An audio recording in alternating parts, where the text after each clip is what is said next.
Boom. Welcome back, MFers, to another episode of Mostly Football. I'm your host, Dylan. As always, with me is my co-host, Nate. Nate, how you doing tonight? You know, I'm hanging in there.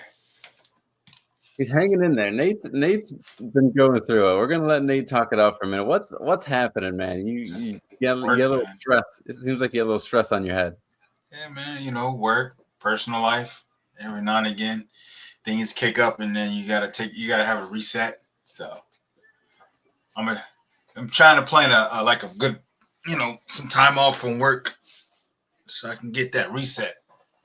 Okay, you got a little staycation plan. What's happening there? Probably, probably like a little staycation, not too crazy, but it's probably gonna be like next month or something like that. You gonna whip out the inflatable hot tub? I wish. Have the tariffs hit you yet? That's what With everyone's talking tariffs. about right now. How have the tariffs hit you personally? I don't know. We've been in this high ass inflation for the last 4 years. Nothing's changed. I've not noticed anything.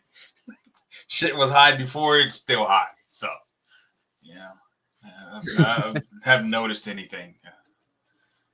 So, Well, I mentioned your background before we got on here. Maybe this is what's been on your mind. The great Julio Jones, one of Nate's all-time favorite players, has announced his retirement after 13 seasons in the NFL. yeah, man. Hey, listen. I'm gonna put you like this: when we gave up the house for this man, I was not. I was just like, why? I was like, I didn't see where this guy what he would turn into. And I'm so happy we gave up what we gave up for him. We gave up a lot for him, and it panned out. It panned out great. Unfortunately, we couldn't get him a ring, but it's just how it ends up sometimes. This article here on CBS Sports from Brian Diardo, one of the best receivers of his generation, has decided to hang up his cleats. Julio Jones, a 7-time Pro Bowler and 2-time first-team All-Pro, announced his retirement. By the way, if you hear that sound in the background, that's my dog messing around on the couch. She decided now is the time to just throw the blanket around and do her thing. Announced his retirement following a 13-year NFL career that included 10 highly successful seasons with the Atlanta Falcons. Quote, "It was an amazing ride," Jones said while announcing his retirement on social media. The 6th overall pick in the 2011 NFL Draft, Jones was named to his first Pro Bowl in 2012 and was a Pro Bowler each year from 2014 to 2019.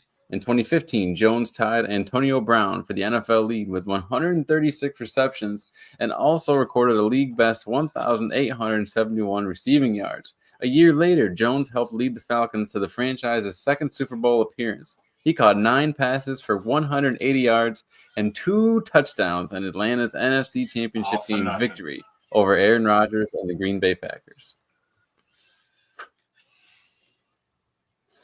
Man, I He's remember watching him at Alabama.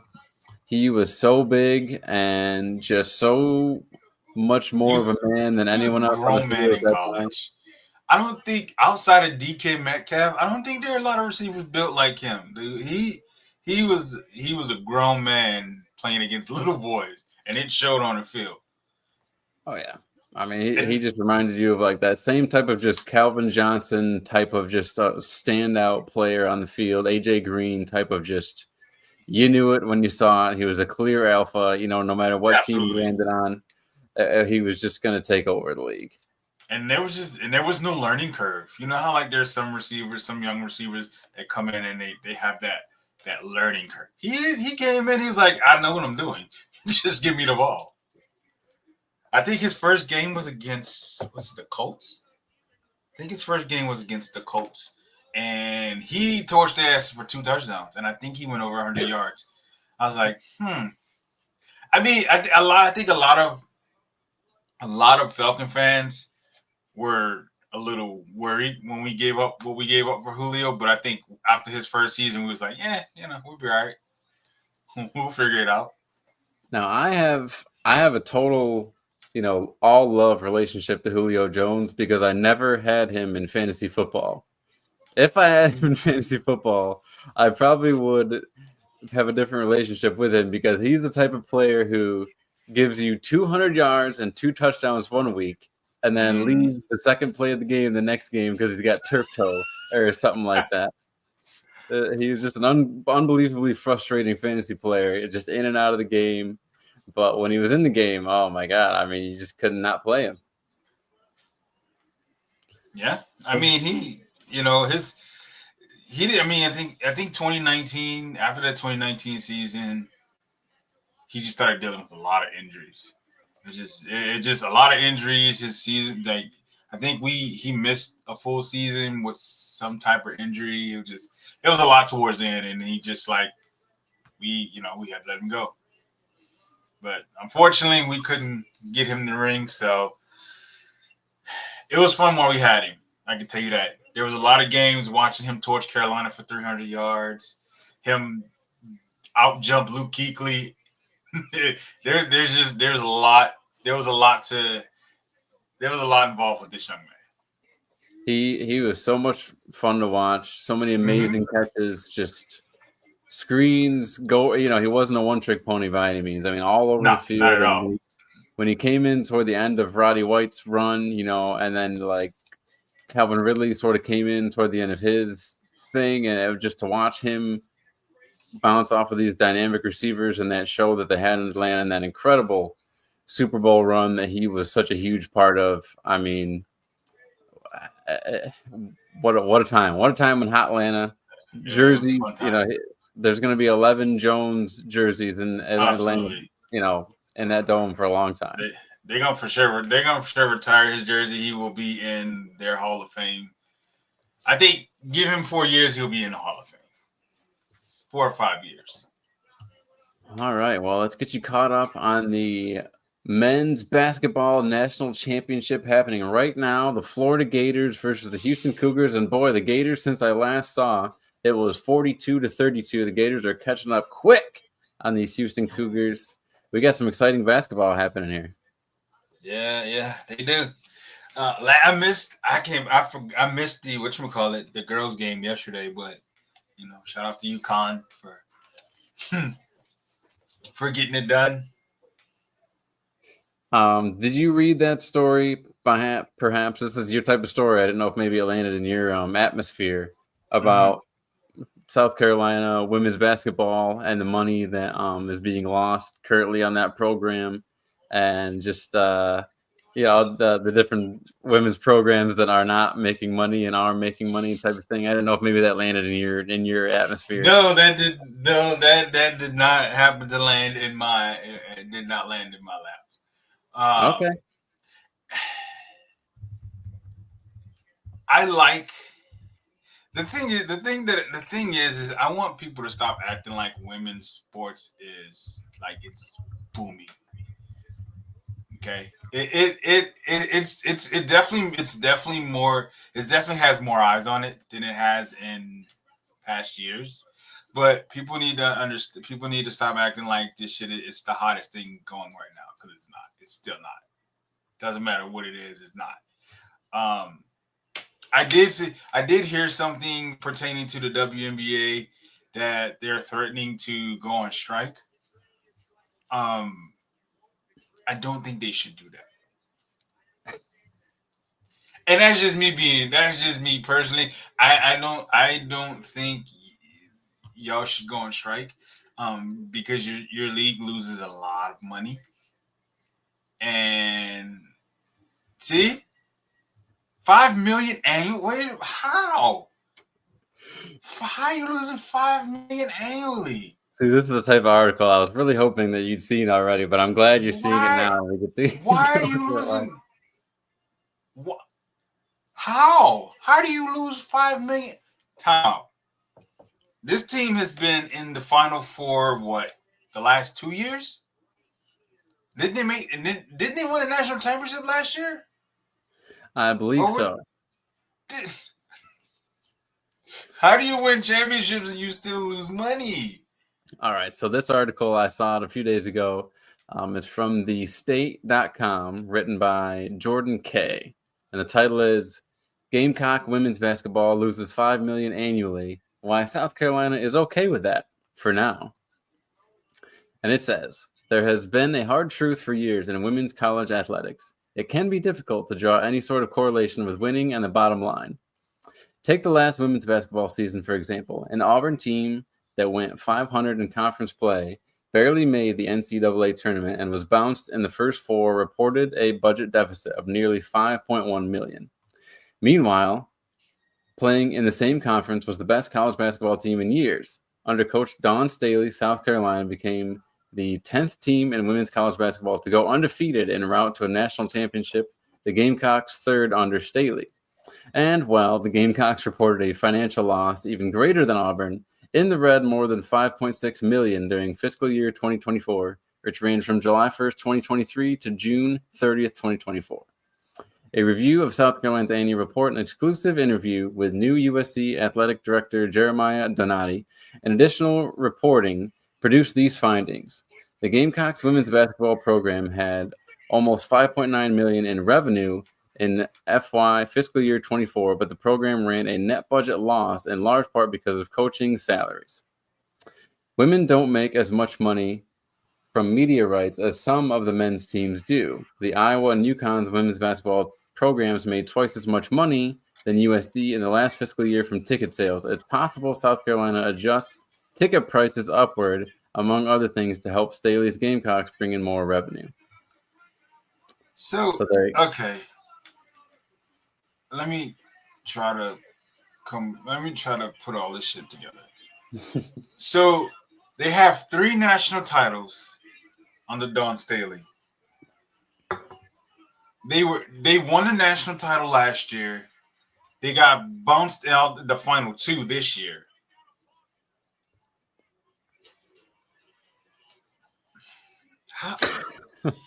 It's just confusing because even the worst men's anything makes money. The worst men's anything. You can think about the worst men's anything. The Cleveland Browns, the New York Giants, the Raiders. Those are teams. I mean, hell, if you're looking at football, you look at Duke. Duke's a basketball school, but they suck at football. But they somehow keep making money. They sell out their stadium something doesn't make sense. Something's not making sense to me. Is you're winning. It's not like they're losing. You're winning. You have national titles. You should be gaining money. And I want to say, because Dawn Staley, I like her as a coach, but some of her views are a little, you know what I mean? And I think that's what it is. I think what it is when it comes to women's sports is women have this entitlement that they believe just because they're women, they should just get everything. That they should be given things, and they feel like they shouldn't have to work for it. And I think they all have that mentality, because if you look at what the WNBA is, they're like, well, we should be getting paid more than the men. Why? Your product's not good. You just started getting eyes on your sports because of Caitlin Clark. Let's be honest. You didn't utilize her like you should have. Caitlin Clark should have been on everything. What is that? Another big, which is higher than they lost what? 1.8 in the last 2 seasons? Well, that's from travel. That's the travel expenses. God damn, 1.8. But nah, because if you think about it, the football team probably uses double that, if not triple that. Because you're talking about they're traveling an entire football team. I don't know how many people that is, because college, they don't do the whole 53-man roster. So they travel with a fuck ton of people. So. No, yeah, that was just like, I guess this is a deeper part of it too. It says to understand that, but that doesn't explain the deficit. To understand that, you have to understand the money women's college basketball doesn't make compared to the programs turning a profit. So just like as far as the media rights things, I guess is a big part of why they have a deficit, because they're doing, they're playing the games and they have a lot of the same expenses. They're just not making the same money off the media rights from the TV deals and whatnot. So it's the media then. It's the media that's not somebody is doing a piss poor job in women's sports negotiating media rights, negotiating these TV deals. This is what got me too. Look at this. This says South Carolina's fiscal year 24, the program, the revenue, the expenses, and the profit or loss. Football has a revenue of $78 million. That blew me away, dude. I was just like, that makes sense for that school. That makes sense. No, yeah, these numbers are just crazy to me. Like just looking at it. 47 million in expenses. And so basically they lost 30 million, but they profited what, 40 million? No, they profited 30. They profited 30 because almost of 31. Yeah. Okay, so because of the expenses that dropped. Okay, so you still made a profit. Basketball. How much is the basketball? Men's basketball profit of 3 million. Women's basketball. You can't have that. You can't have revenue. That. So that's somebody's not budgeting correctly. And that's their expenses. Somebody's not budgeting correctly. How the fuck do you make 5.8 million?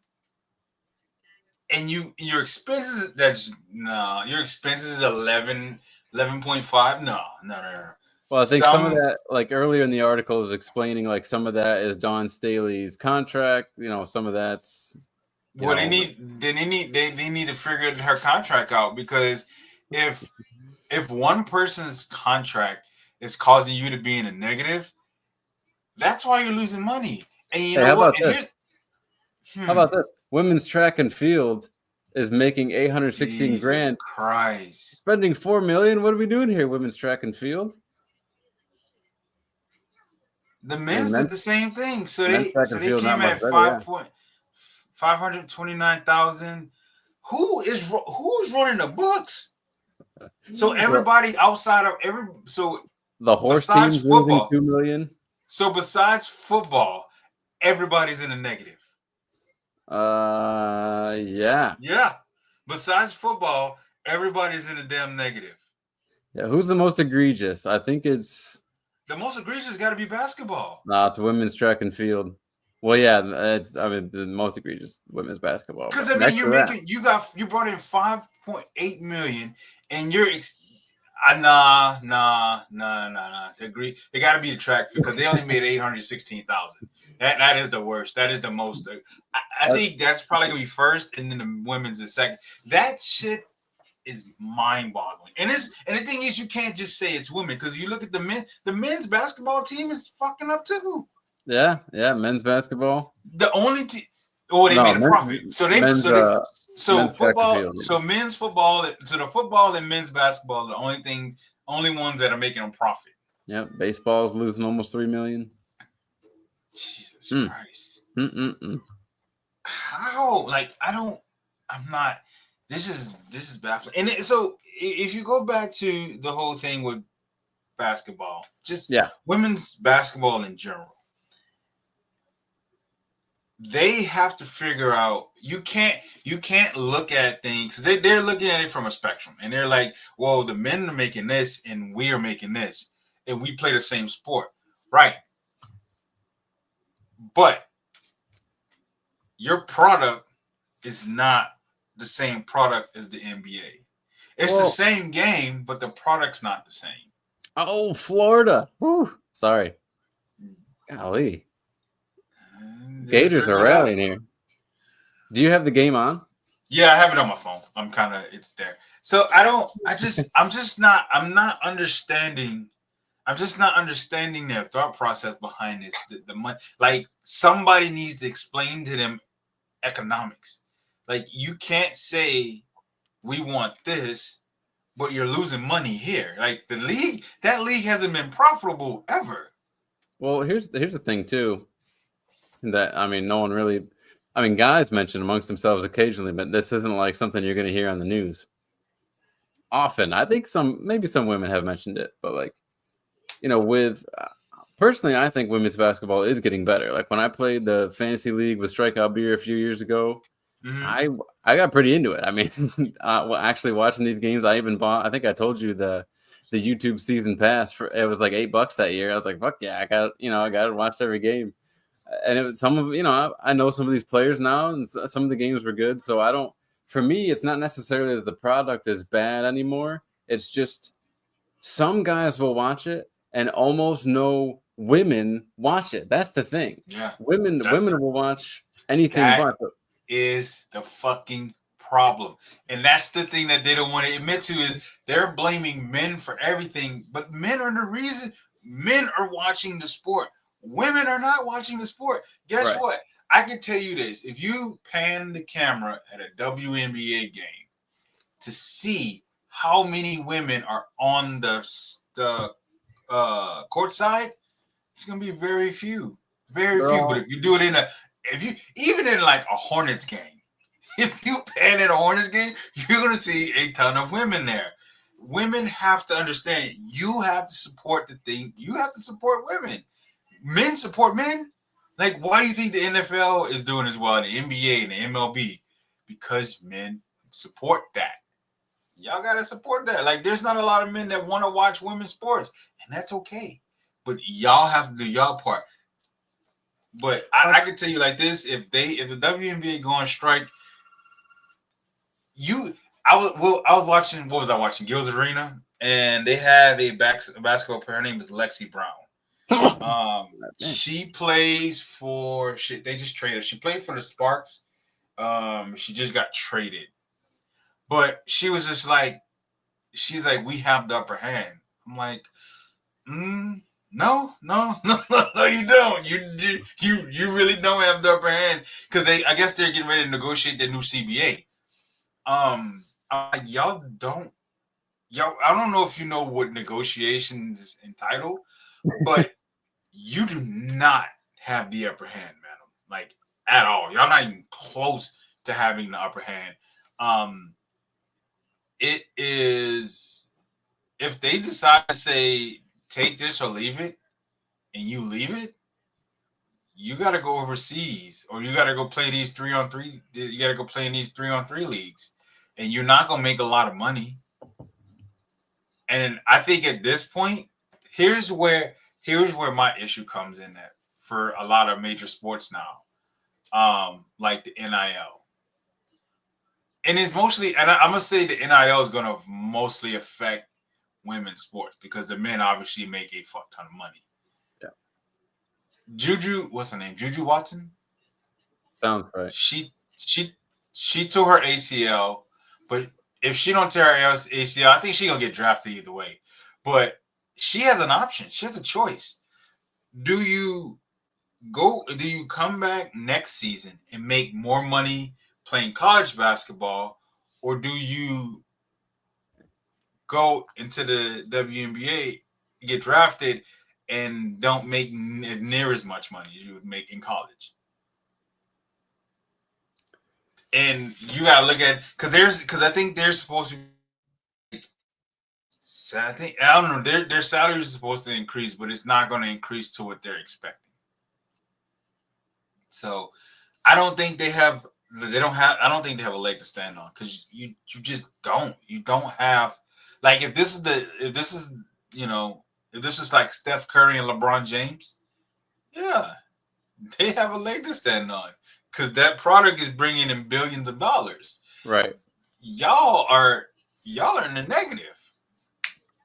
And don't get me wrong, I watched a couple of WNBA games last year. Hell, I watched the championship, and that shit was exciting. But it's to the point where there's nothing disrespectful that happens in the WNBA. Like, there's nothing disrespectful. Getting crossed over, that's cool. But then you finish with a layup? Right. That like nothing disrespectful happens in the WNBA. There's no trash talking. It's not really physical. It's boring. I think in this age of like social media and being able to do your own brand, I think that's helping because like if you think about what the women are watching on TV, right? It's the Kardashians, it's the Real Housewives, it's the this and that. It's each so they feel attached to like each character. Yeah, so it's not like where we love sports. You can have a broad team of people of like nameless faces. You got the name on the Right. back. It's not like you have to know their story. Women want to feel connected, like they know your ins and outs and your traits. And so I feel like these That's the problem. yeah, but I feel like these players now, their ability to connect with the fans instantly through social media and Instagram and things like that and TikTok, I feel like that only helps the brand. And now you can watch the sport and feel like you know the player. So I feel like over time that is going to help the brand if you're allowing these girls to get out there and share who they are on social media and connect with the average female fan. You know what I mean?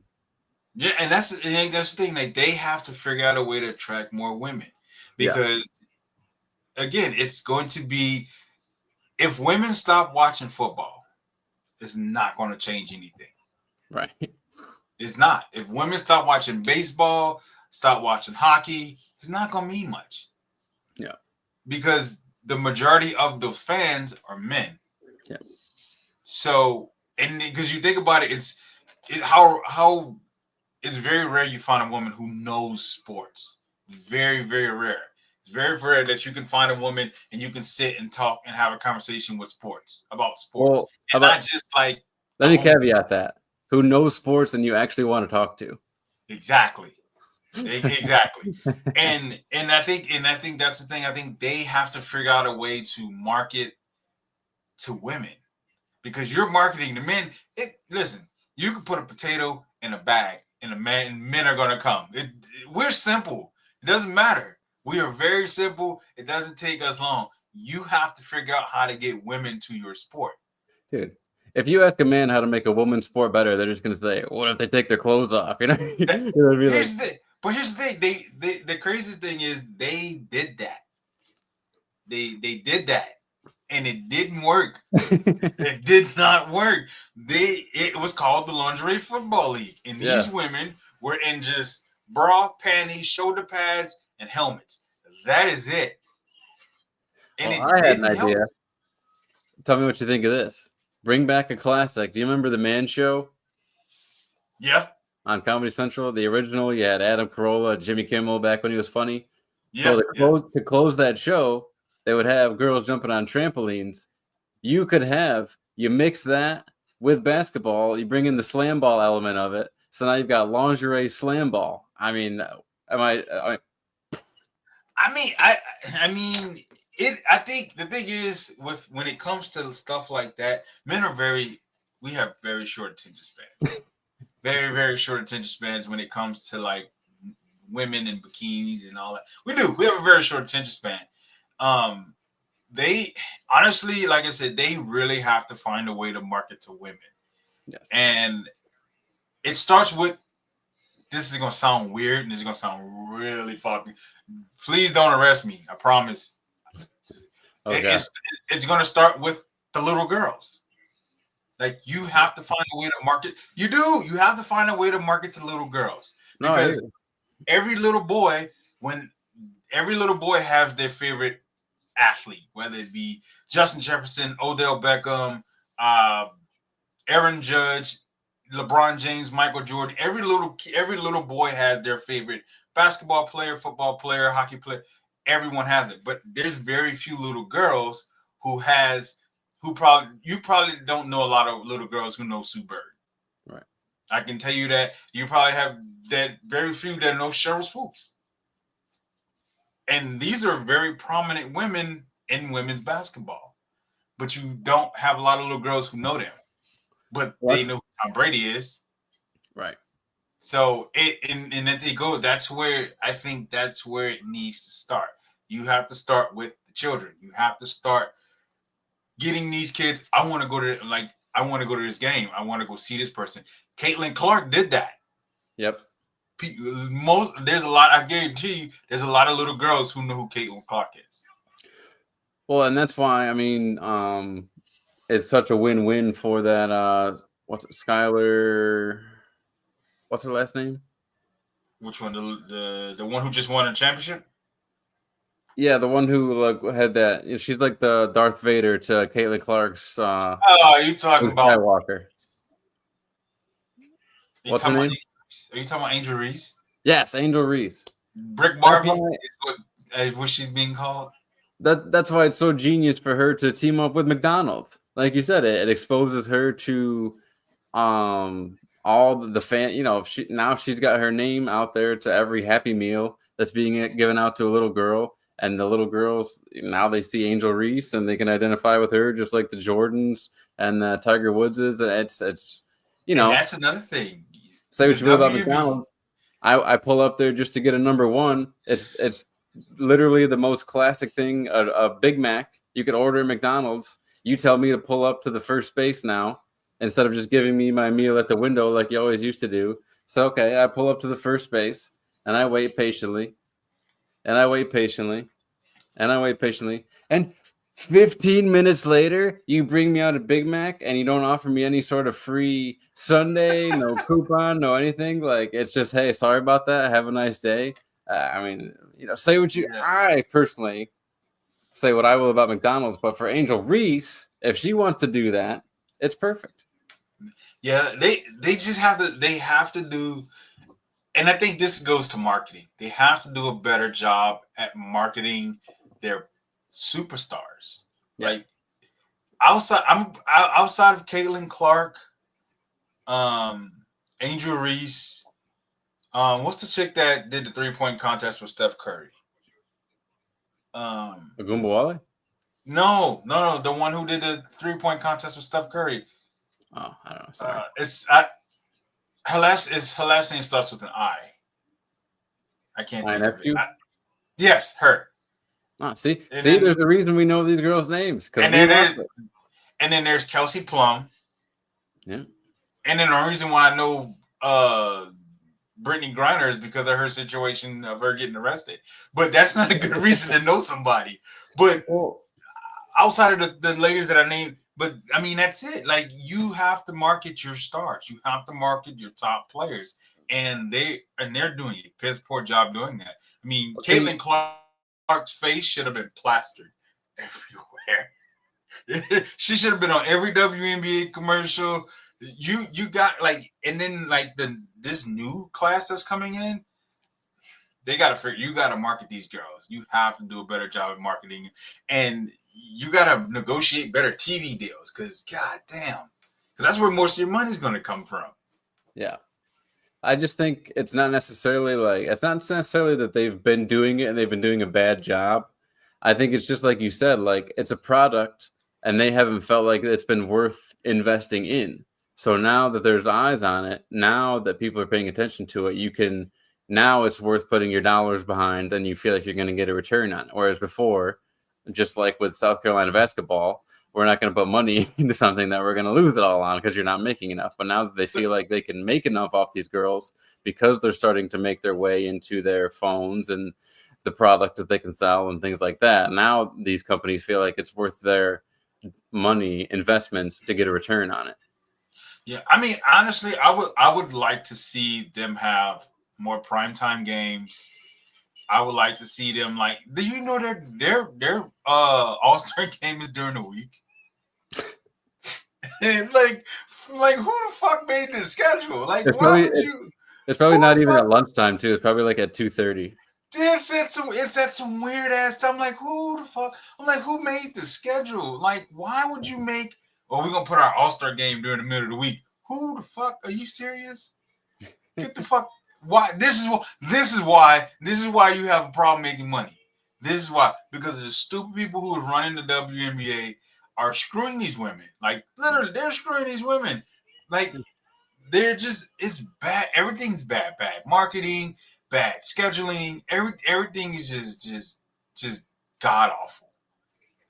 Well, if you're gonna, it's a whole thing. These women, they gotta take up arms. Take matters into their own hands. Do your women-owned companies and make create your first women-owned stadium so that you can have women only competitions and things like that, and just really run with it. But and it also, like I said, it also it's attitude. I mean, it's their attitude, because you can see Yeah, how a lot of the men, like a lot of the rookies, like they're appreciative. They're right. happy to be here. They don't feel like they're entitled to be here. They feel like they're entitled to be here. Like, oh, I deserve to be. You can wake up tomorrow and this shit will be gone. Yeah, who was it that was in that discussion? I can't remember who was it. They had some WNBA players and some NBA players, and they actually had them like in an interview type situation. And Mm-hmm. the NBA players were like, "Listen, we're some of your biggest supporters. It's because of Yeah. us and our revenue that you guys have a league. You know, that like it's not us that you guys should be beefing with." I can't remember who was all involved, but like that was basically the perspective. You know. No, and that's the thing. Like, you're beefing with the wrong people. The NBA is your best friend. The NBA is the only reason why your league is still surviving. You have these. They have to do a better job at marketing the product. And the thing is this: the product is not drawing attention. I mean, you think about it. How many Knicks games do you see come on TV and you see Spike Lee, you see Tracy Morgan, you see top, a lot of famous people at Knicks games. Right. That's where you need to get to. Tracy That's Morgan. that's where you need to get to. You need to get to the point where people want to be at your game, that they want to be here. And and again, Caitlin Clark was the only one who had that. Caitlin Clark was selling out arenas everywhere. There were games where there were teams that never sold out anything. As soon as she came in, everybody wanted to see her. And that's where they have to get to, because you think about it, Caitlin Clark, her marketing team was fucking spectacular. Oh yeah. It was, from But also, college to the draft. she got a lot of the media attention too because she's a 3-point shooter. She's white. She's a ball. Like so many things were working in her favor as far as being like a unicorn in that moment.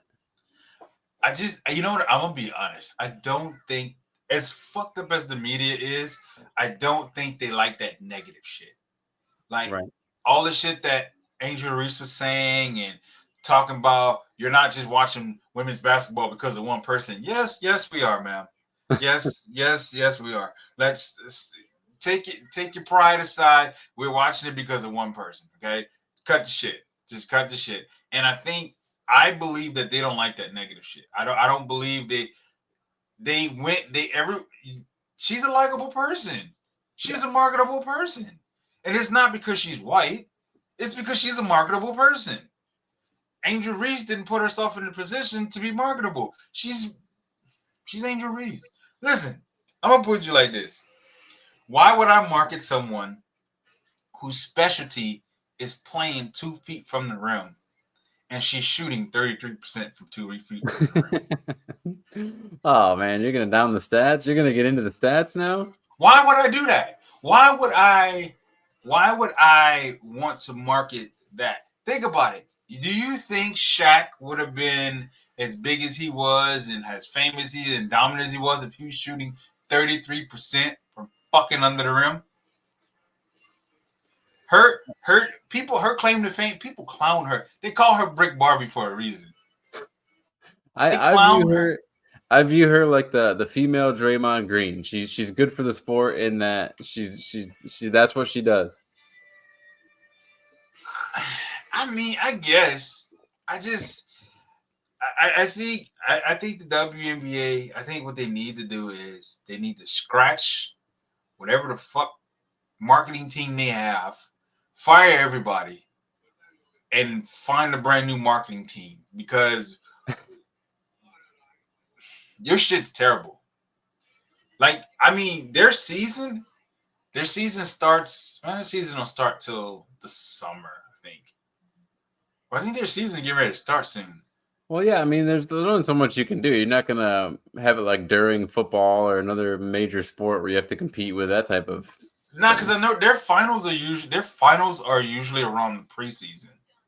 Okay, yeah. So I think their season should be starting fairly soon, probably within the next month or so. But again, you should be there should be commercials, there should be a hype tape, there should be something preparing the fans for the WNBA season. It shouldn't Well, be something like, oh shit, the WNBA season started. I didn't even know. right. Well, obviously, I'm not like all over Instagram or anything like that, but I'd be curious to know like what type It's of not. videos those girls are allowed to put out. Like, hey, get ready. We're planning this, we're planning that. Here's some But practice why tape should and yada yada. Odell Beckham don't have to do that? Justin Jefferson, and you don't see Joe Burrow making a fucking get prepared for the NFL. You don't see them doing that. That's the NFL's job. Well, I That's understand that, but also the NFL makes so much money off of their performance anyway. Like, it's not the same type of battle they're fighting. true. I think I would like to see, I would like to see the women's basketball become big time. I do. Especially because I have a daughter and she used to like basketball, but she don't like it no more. Right. But I would like for her to be able to turn the TV on and see women basketball. I would like they're locking women up in Russia for a little bit of weed. Of course she's not going to like it anymore. So it's just that's just the thing for me. It's just like I would like to see that sport flourish, but they gotta drop the egos. Like they gotta pull their heads out of their asses because they believe that they deserve everything. You don't deserve an NBA salary. Okay, you're not. I think. I think somebody. I think what was it? I heard a stat. I think it was sometime last season. Somebody had the first ever triple double. Like, how the fuck is this? I was like, wait a minute. Basketball's been out for forever. The triple double has been since Oscar Robertson. Like, wait a minute. You mean to tell me you motherfuckers are just now getting the triple doubles? No, get the fuck out of here. I was like, no. I was like, get the fuck out of here. No, I think somebody broke triple double record. I think it's at 14. I'm like, 14? I was like, Russ had that in the first 14 games of the season one year. Joker's averaging a triple double. Like, what do we like? What? That's what, and that's what makes me look like. How bad is your skill set as a whole collective to the point where you're just now seeing triple doubles? You're just now seeing like, are you fucking for real? Is this what we're doing now? I just, sometimes I get it. It takes time for things to build up steam and evolve over time. Look, this next thing I want to talk about, I'm pretty surprised it's taken this long to happen in this sport. What? Are you about to jump into it? Oh yeah, let's jump into it. All right, we'll give those ladies a break. How about this? I mean, this national championship game, Florida all of a sudden ahead on the Cougars, 64-63 as we head into halftime here. We still got 26 seconds left.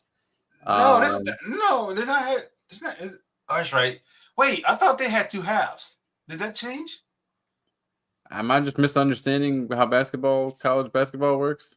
We're in the second. Dude, this is the end of the game, bro. Oh, the end of the game. Okay, shit. Yeah, I just don't understand how time works.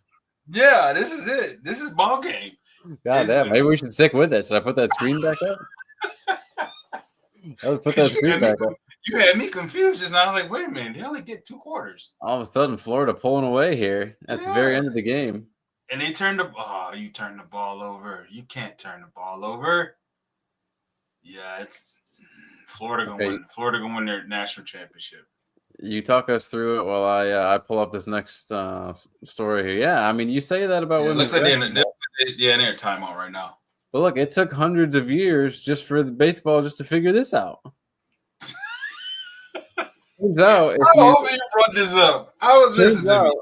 If you shift weight in the bat, you can hit the ball farther. No shit. Ooh, they're torpedo bats. Shut the fuck up. No, it's called physics, you dumbasses. We're cheating. No, they're not. You just have bad pitchers. Listen, when I saw that score, I was like, wait a minute. It's like, how the fuck are we up 3 touchdowns? I was like, it's like, how are you? When I saw it was 21-9, I'm like, did your pitcher not know that he's not supposed to throw the ball to these people? I was like, what the fuck? I saw the highlights and I'm just like, and all I could do was just like, that's one, and that's two, there's a third. I was like, at some point we got to pull him now. Like it's time to pull him. Like after the fourth one, I'm gonna give you the first three. First three, I'm gonna give it to you. The fourth one, you gotta sit the fuck down. I don't know what's going on with you. I don't know what's wrong with you. I don't know what the problem is, but you gotta sit the fuck down. Because there's no way they gave up 9 home runs. 9. And I'm not talking about like little singles. They 9. They smashed these shits out of the park. I'd have had to bench him. Like you can't play no more. Like you like it's over. It's over. Like you got to sit down. We're done here. This story to me, it's so crazy. I just see this story and I'm like, how did it take that long to figure that out, to do that? Like, apparently, I mean, obviously you have to have certain dimensions of the bat, length, width, yada, yada, yada. And somehow, some way, they shifted around the weight of this bat without breaking any rules of dimensions. And you're like, oh, yeah, why wouldn't... So now everyone's just going to do this, I imagine. They're cheating. They're not cheating. The pitcher they were throwing against was just terrible. That's all. To me, this is like football's equivalent of like the tush push or sending a guy in motion. I bet the first time a team sent a guy in motion, the other coach was like, "What's going on? Illegal! Illegal!" It's like, no, he's not offside. It's not a false start. So now everyone puts people in motion, and that's what you have. So yeah, this is going to be. Let me read a little bit of this article here from Brian Hawk on MLB.com. Standing in front of his Yankee Stadium locker on Sunday, Anthony Volpe, sorry, I don't watch a lot of baseball, presented 2 bats for inspection. In his left hand. What's that? Said he's Italian. Italian. He's Anthony Volpe.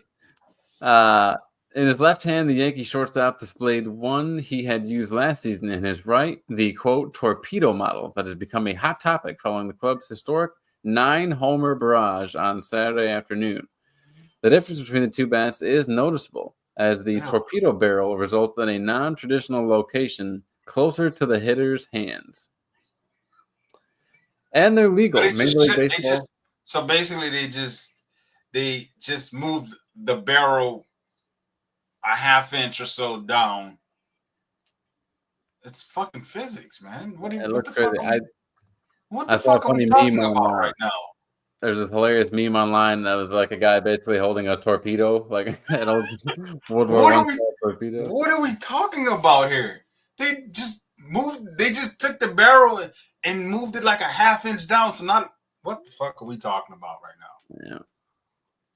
So yeah, it's so funny to me that it would take this long. So here's my question: do you think it's a problem because it's the Yankees? Do you think if it was any other team, do you think this would be a problem? One other team. The Astros. Houston, obviously Houston. Yeah. I would say, okay. Houston, I give you that. But I don't understand why people had they changed the bats. Motherfuckers, so they changed gloves, they changed cleats, they changed everything. Everything at some point changes. Gloves they're a little bit more stickier. Cleats, they did so many. That's just dumb. It's pure ignorance. They've been sitting at 65, 63 at 19 seconds for like the last 2 minutes. So I don't know what the fuck's going on. It looks like they are. Oh, that's ball game. Yeah, it's over. Oh man, it's over. Florida is now your national champion. There it is, folks. March Madness. The national title they're gonna ever see again. Officially over. Because football ain't getting shit. Congratulations, Gators. Congratulations on the comp. Right here. Fuck that. Fucking Gators. And they were down 12. Damn.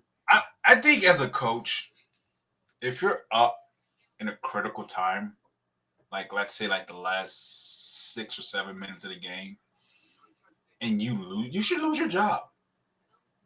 Like what the fuck happened in the last 6 or 7 minutes to the point where you were up 12 and you just saw your lead dwindle and you didn't.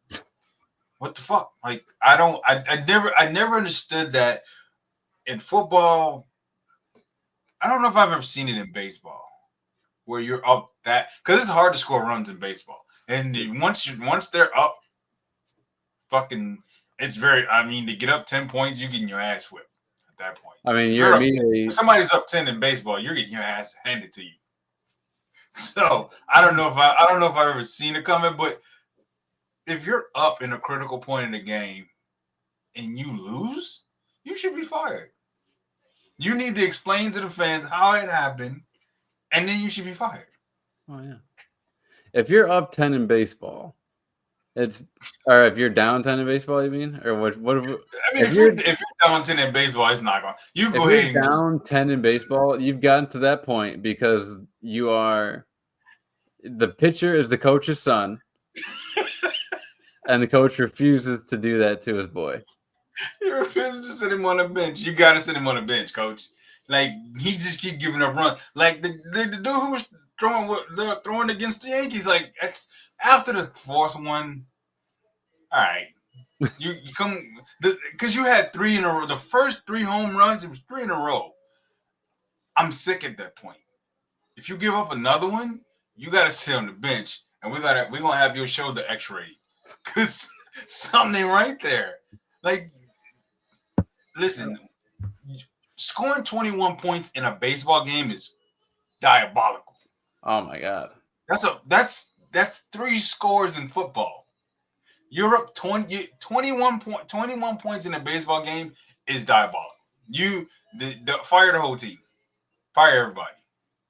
And if I'm the president of baseball or the commissioner of baseball, I'm loving it. This is bringing more eyes to baseball that we haven't had in a while. Yeah, I mean, 21-9 scores, and the thing is, they scored 9 runs. Like, 9 runs in baseball is a lot, but the fact that they were up 21 is wild. If you came home from your baseball game and your wife was like, "How many did you score?" You're like, 9. Holy shit, you guys had a great day. How many did they score? 21. The whole world saw that. No way you guys lost, scored 9. Losing, exactly. You can't. If someone wants to say, "Yeah, we scored 9 runs in a baseball game," you're like, "Oh, it's either it was a close game, or you blew the other team ass out the water." I tell you, man, it's baseball.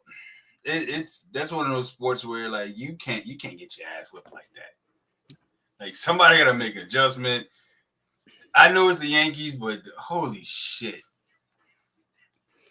Nate, my friend, there is one more story I wanted to bring up before we dive into this pre-draft NFL fantasy mock draft.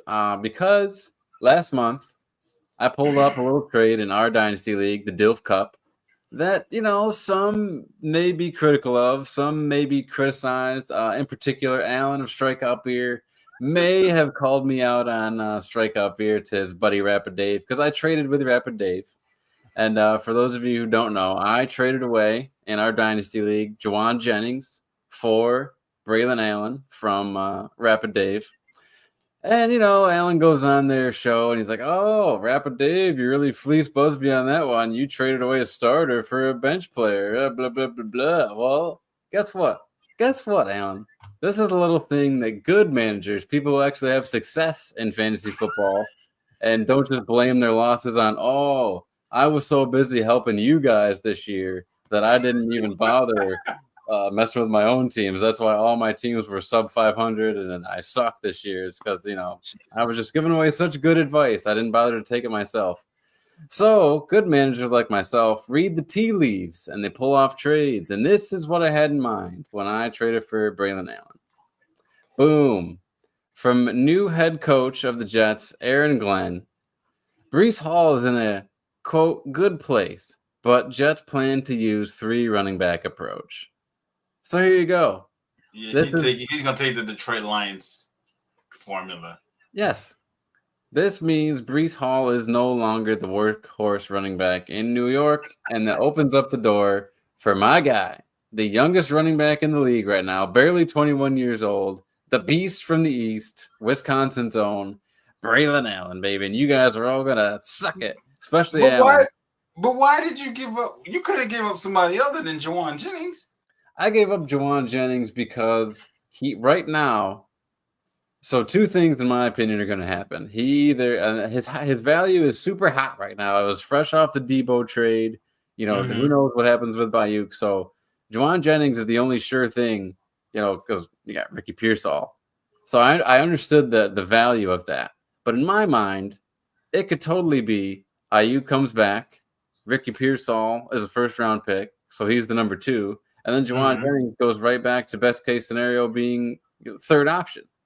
And so in that scenario, I feel like if he goes back to being third option and Braylon Allen does what he's doing here and starts creeping through the door more and more and eventually gets that. I mean, if I'm getting eventually a workhorse, the 3-down running back that I think Braylon Allen could be, and I swapped off Jauan Jennings at his highest value, without actually scoring all the points like he did last year for me, then I think I'm really making out in this deal. Or we both make out, and Jauan Jennings has a decent year, and Braylon Allen has a decent year. The question I have is why I keep hearing Ayuk's name come up in trade talk. I'm like, the Niners they're not a bad franchise, and they're not a dumb franchise. You're not going to sign a guy to a massive contract like they did last year just to trade him and eat that dead money.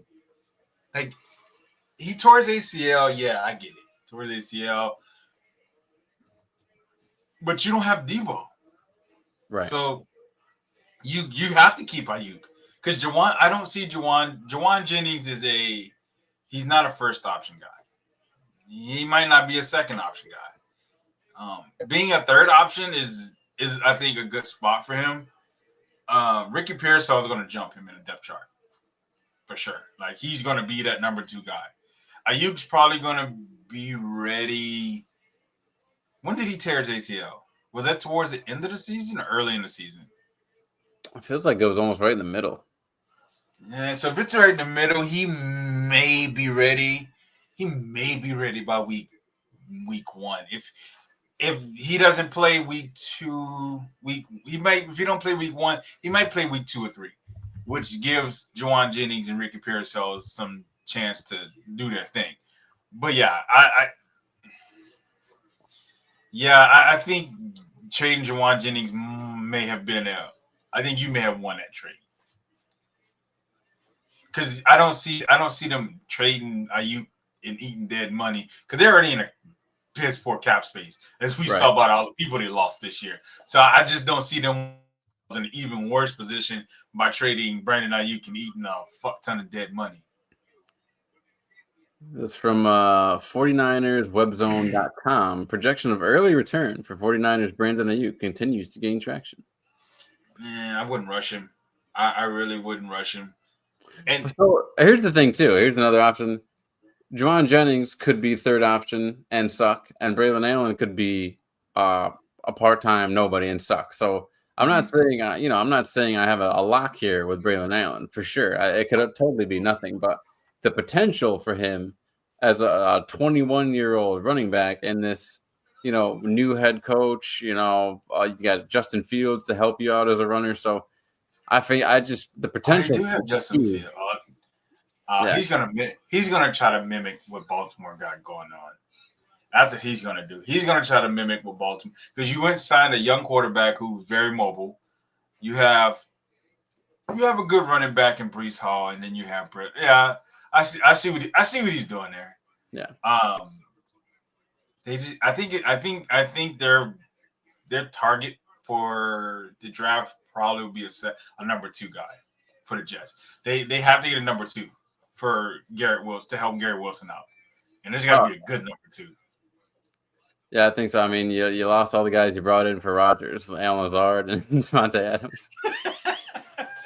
So I don't know if you saw it. What are your thoughts on what Brock Purdy said as the reason why the team struggled so much this last season? I missed that. He said guys were tired. I think it's never good to, especially as a quarterback, call your teammates out publicly. I think you should always try to be the most bureaucratic type of guy you can be in those situations. Just be like, yeah, we got a lot of reflection to do and this and that, but you never like say anyone in particular, even if you're like myself included, because that's you don't need to call anybody out. Just be like, yeah, we got a lot of things to do and clean up in house, and we'll come out better next time. I feel like that's always the best answer. I mean, they had a whole lot of shit going on, but yeah, to hear him say that a lot of guys were tired, that just kind of blows my mind. Like, why would you say that out loud?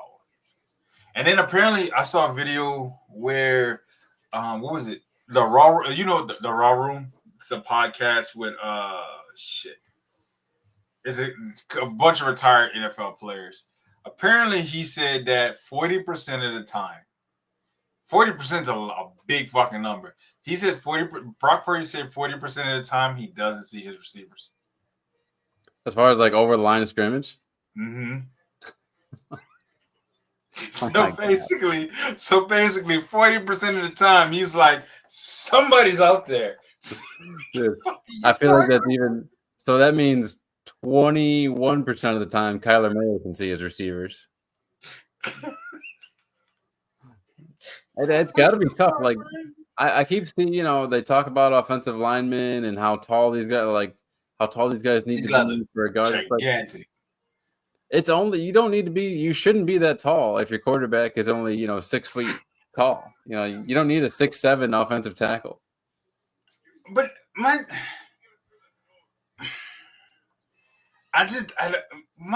question is how? How? Like how?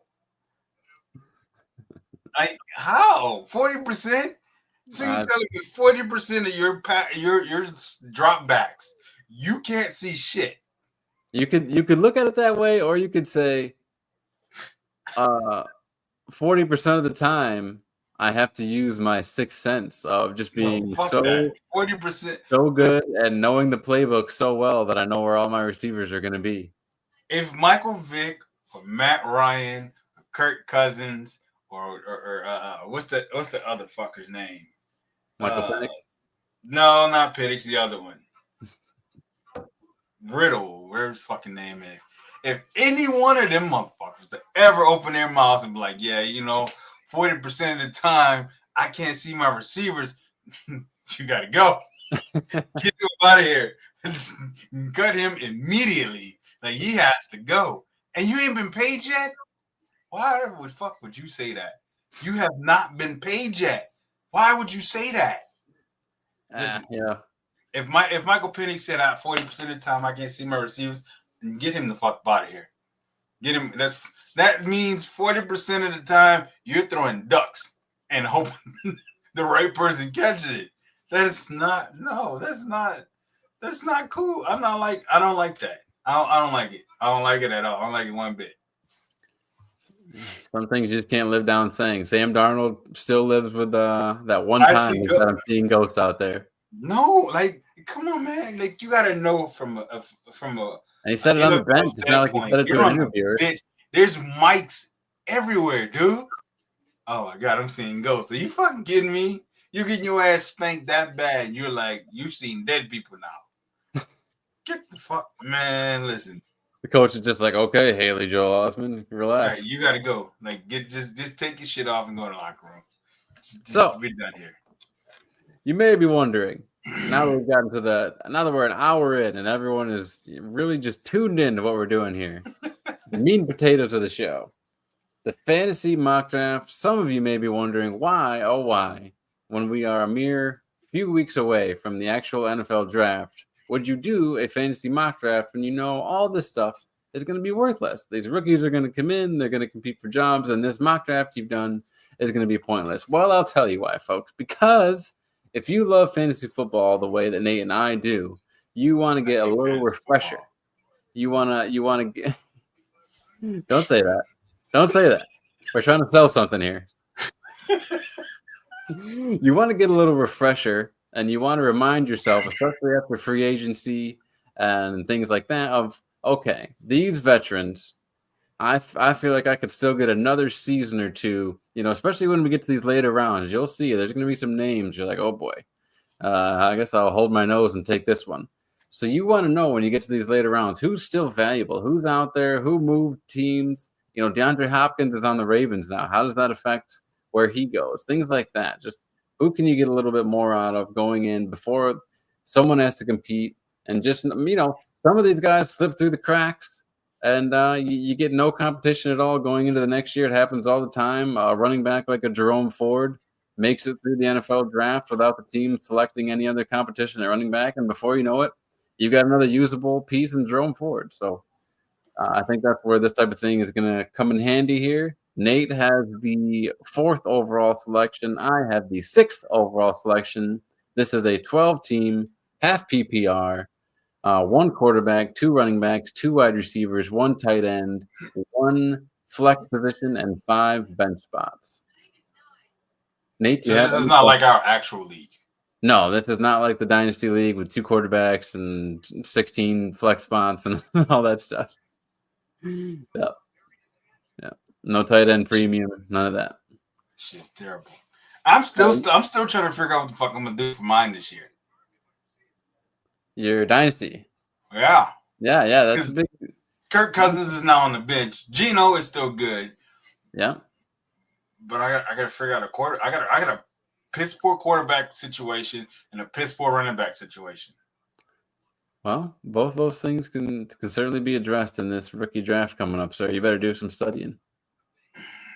Your mock draft. But for now, we have a veteran mock draft coming up right here with the 4th overall selection. I can't wait to see who falls to you, Nate, and who you take. I believe, who do you think is going to go first, Saquon or Ja'Marr Chase? More than likely going to be Ja'Marr Chase. Okay. Well, let's see. I need to figure out who I can dump Christian McCaffrey on. Well, that's for now, you do. Yeah, you do need to work that out because someone's going to use him, and it might be me. So we probably should talk a little bit more as the draft approaches, because I definitely could use Christian McCaffrey on my championship ready team. Because that motherfucker screwed me. All right, buddy. I'm going to start this draft in 3, 2, 1. Here we go. The first pre-draft fantasy mock draft of Mostly Football. It's going to be Ja'Marr Chase. It's Ja'Marr Chase 1, Justin Jefferson 2, Saquon Barkley at 3, and now Nate has plethora of options. Let me pull them up for you guys to see. Bijan Robinson, his own Dirty Bird Falcons on the board. CeeDee Lamb after that, and Puka Nacua would be after that. Nate, what are your thoughts going into this pick right here? I know Bijan is just, I can't believe you haven't pulled it already, but what are you thinking about? I never take running back. I made the mistake. Christian McCaffrey was the first running back that I've ever taken in the first round, any draft, and it bit me in the ass. That doesn't mean it's going to happen. Okay, so Nate goes ahead, skips out on his boy Bijan, and takes CeeDee Lamb, which makes me puke. But as a resident of the VFW, doesn't surprise me that you're going with that. So well, he was the best receiver available at the time.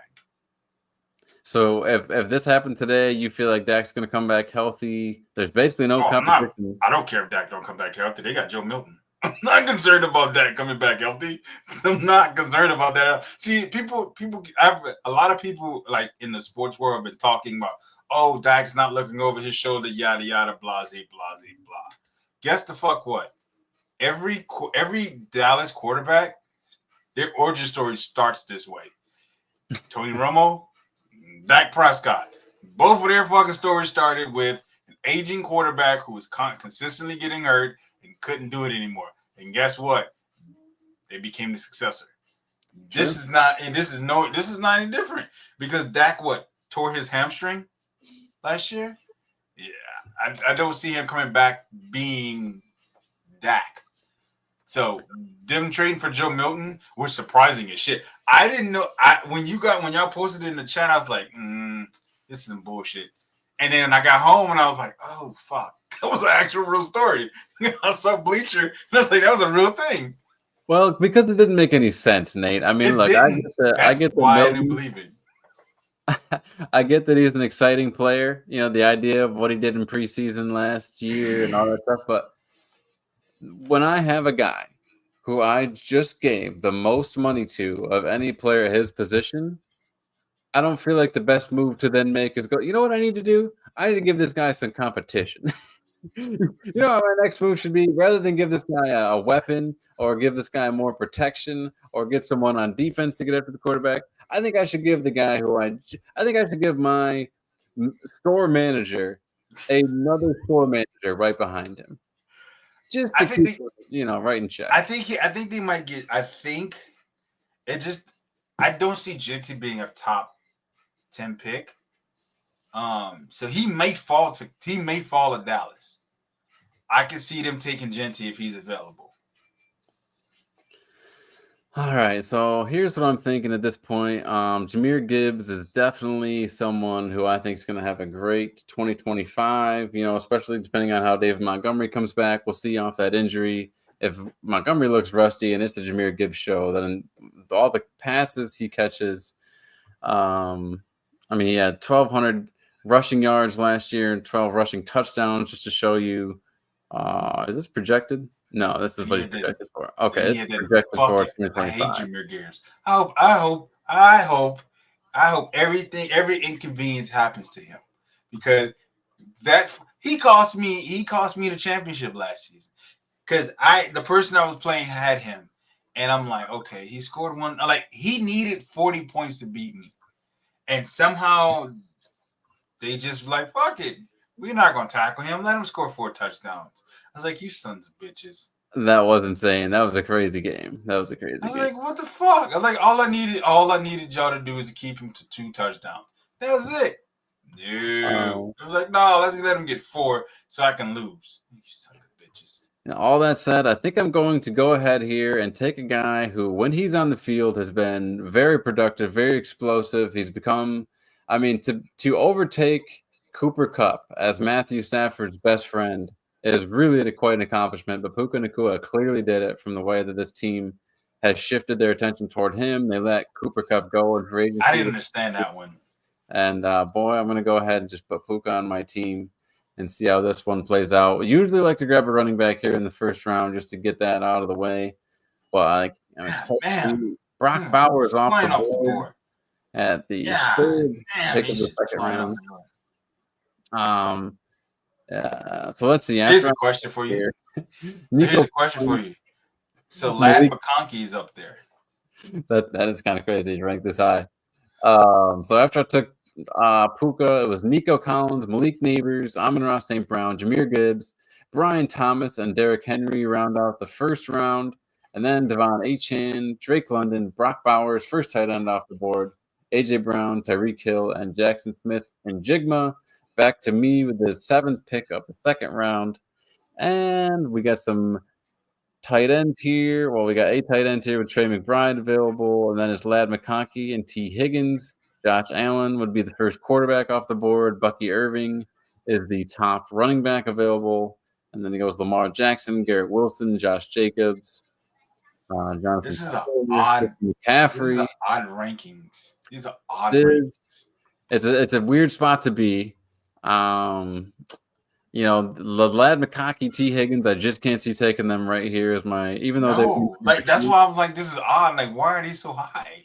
Yeah, I feel like I could get some value at wide receiver a little bit later here. Josh Jacobs, really circling that one as someone who I think I want to have as my first running back here in the second round would be pretty sweet. You know, he's not going to get the touchdowns of Derrick Henry, I don't think, but you're still getting a few more catches, and I just think I'm getting a great value here for Josh Jacobs to. Because would you? So how about you going into this year? Would you want Josh Jacobs or Derrick Henry? Derrick Henry. That's not even a question.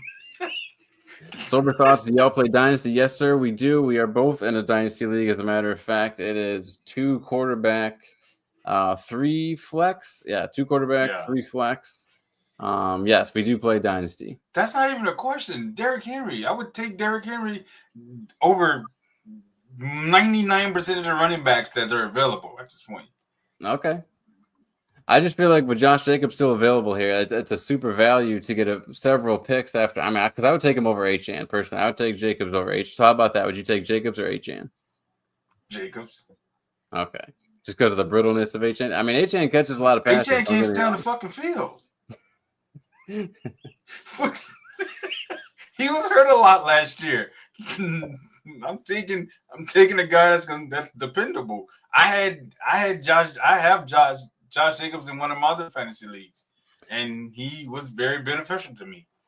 I went ahead. I took Josh Jacobs as my first running back to pair with Puka Nacua, Trey McBride off the board after that, and now Nate is back up with guys like Ladd McConkey, T. Higgins, Josh Allen could be the first quarterback off the board here. Lamar Jackson. Nate, what are you thinking?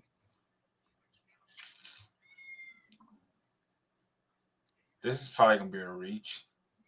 Okay. But I see value just depending on the quarterback. The only thing that is gonna make me very skeptical about making this pick is the quarterback situation. But okay. I'm gonna do this. I'm gonna do it because I feel like there's gonna be value there. And DK Metcalf. No, I like that. I really like that. DK Metcalf off the board, and like you said, if they sign Aaron Rodgers, I think that's going to be a pretty sick pick. Mason, you got 2 fucking crash outs. No, this is gonna be a problem in that division.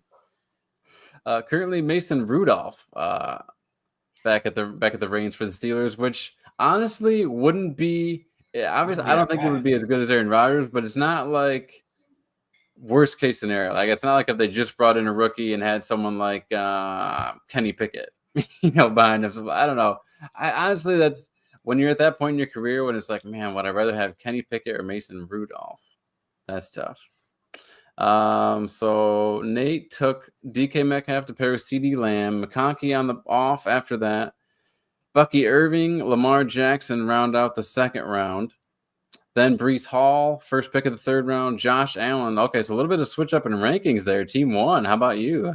Josh Allen was the first quarterback ranked, but Team 1 decided to go with Lamar Jackson.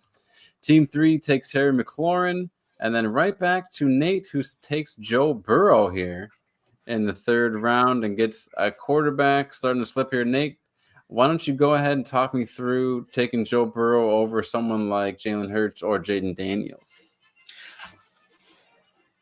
You just signed the reason he just signed his 2 favorite guys. So okay. Jamar Chase, T. Higgins are signed. I think they're going to probably the way I'm thinking the Bengals are going to have to go offensive line. They're going to have to. Joe Burrow gets his ass whipped a lot. So I think if you can get you a good piece like the Chargers did. I think he throws for close to 5,000 yards every year either way. True. They just the defense was the biggest problem last year. Like, glad to be completely honest. That defense gave up a lot of points last year. Yep. But Joey, he's consistent. He's very consistent. And then you just signed Jamar Chase and T. Higgins to long-term deals. He ain't going nowhere. You just got to get him a running back and fix that line. He'll be all right. Now, unfortunately, since T. Higgins went right after you took Burrow and Jamar Chase is already gone, you're not going to get that sweet Jamar Chase, Joe Burrow stack that people won championships with last year. But we'll see how it plays out. I mean, obviously, you're hoping for the best of Burrow when you take him right here in the third. You're hoping for that 5,000 yard, 40 touchdown plus season, and he's obviously capable of doing that. So I like it. I like how it's playing out so far. You got Burrow, Metcalf, and Lamb. Back to me, I have Nacua and Jacobs. I'm looking for some sweet value here. And Garrett Wilson's the first receiver they have ranked, followed by Mike Evans. We have Christian McCaffrey, followed by Jonathan Taylor if I wanted to go running back. And then at tight end, we have TJ Hawkinson and George Kittle available. If I wanted to go the quarterback route, I still have my boy Jalen Hurts and Jaden Daniels available. So let's see here. I do want to say that this year, I do think getting one of these elite quarterbacks early is going to be key to having a championship team.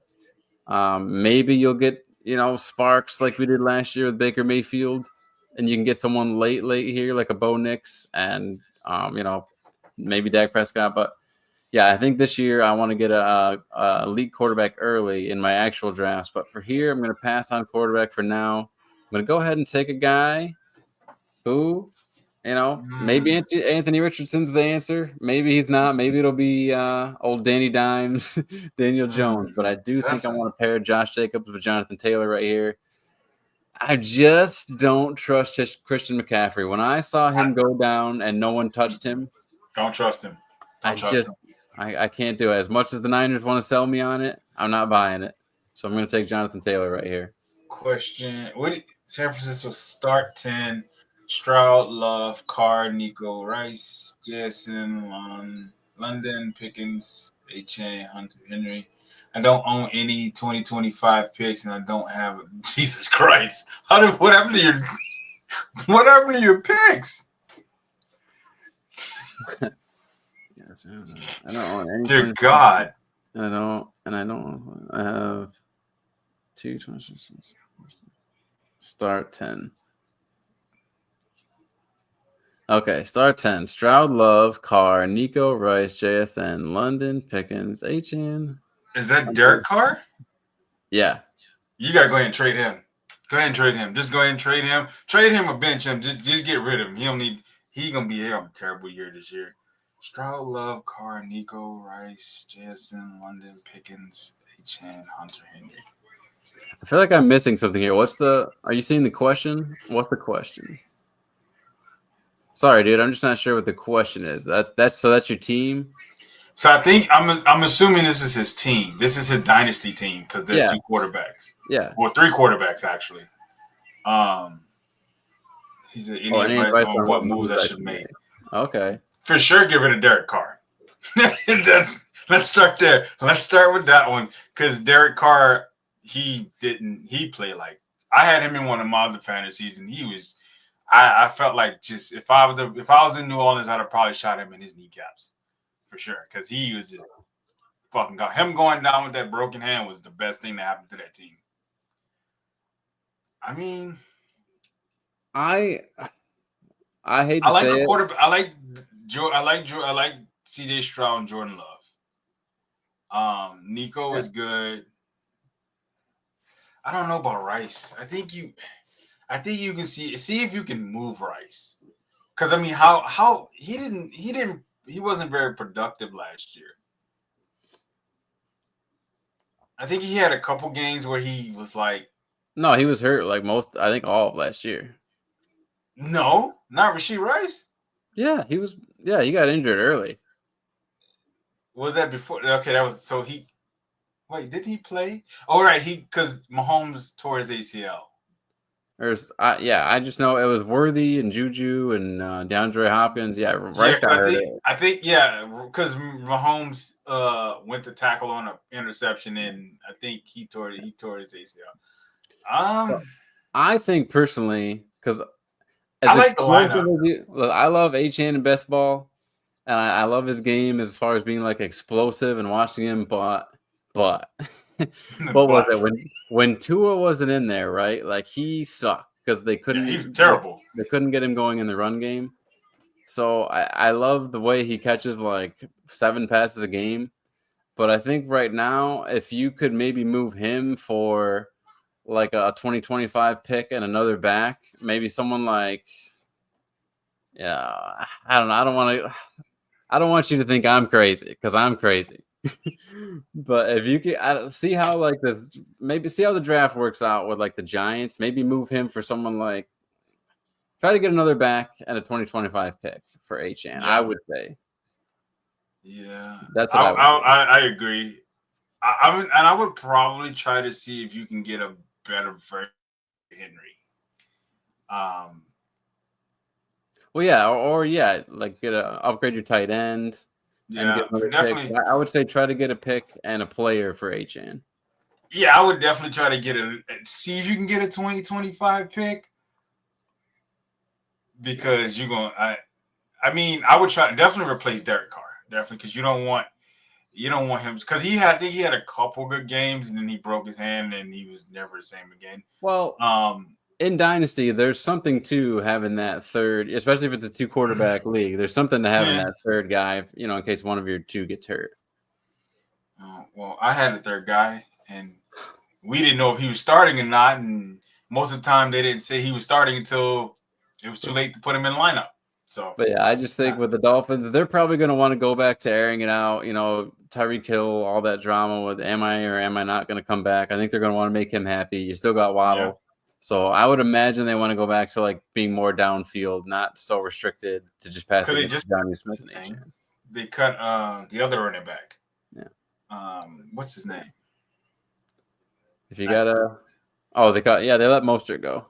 Yeah. So I think.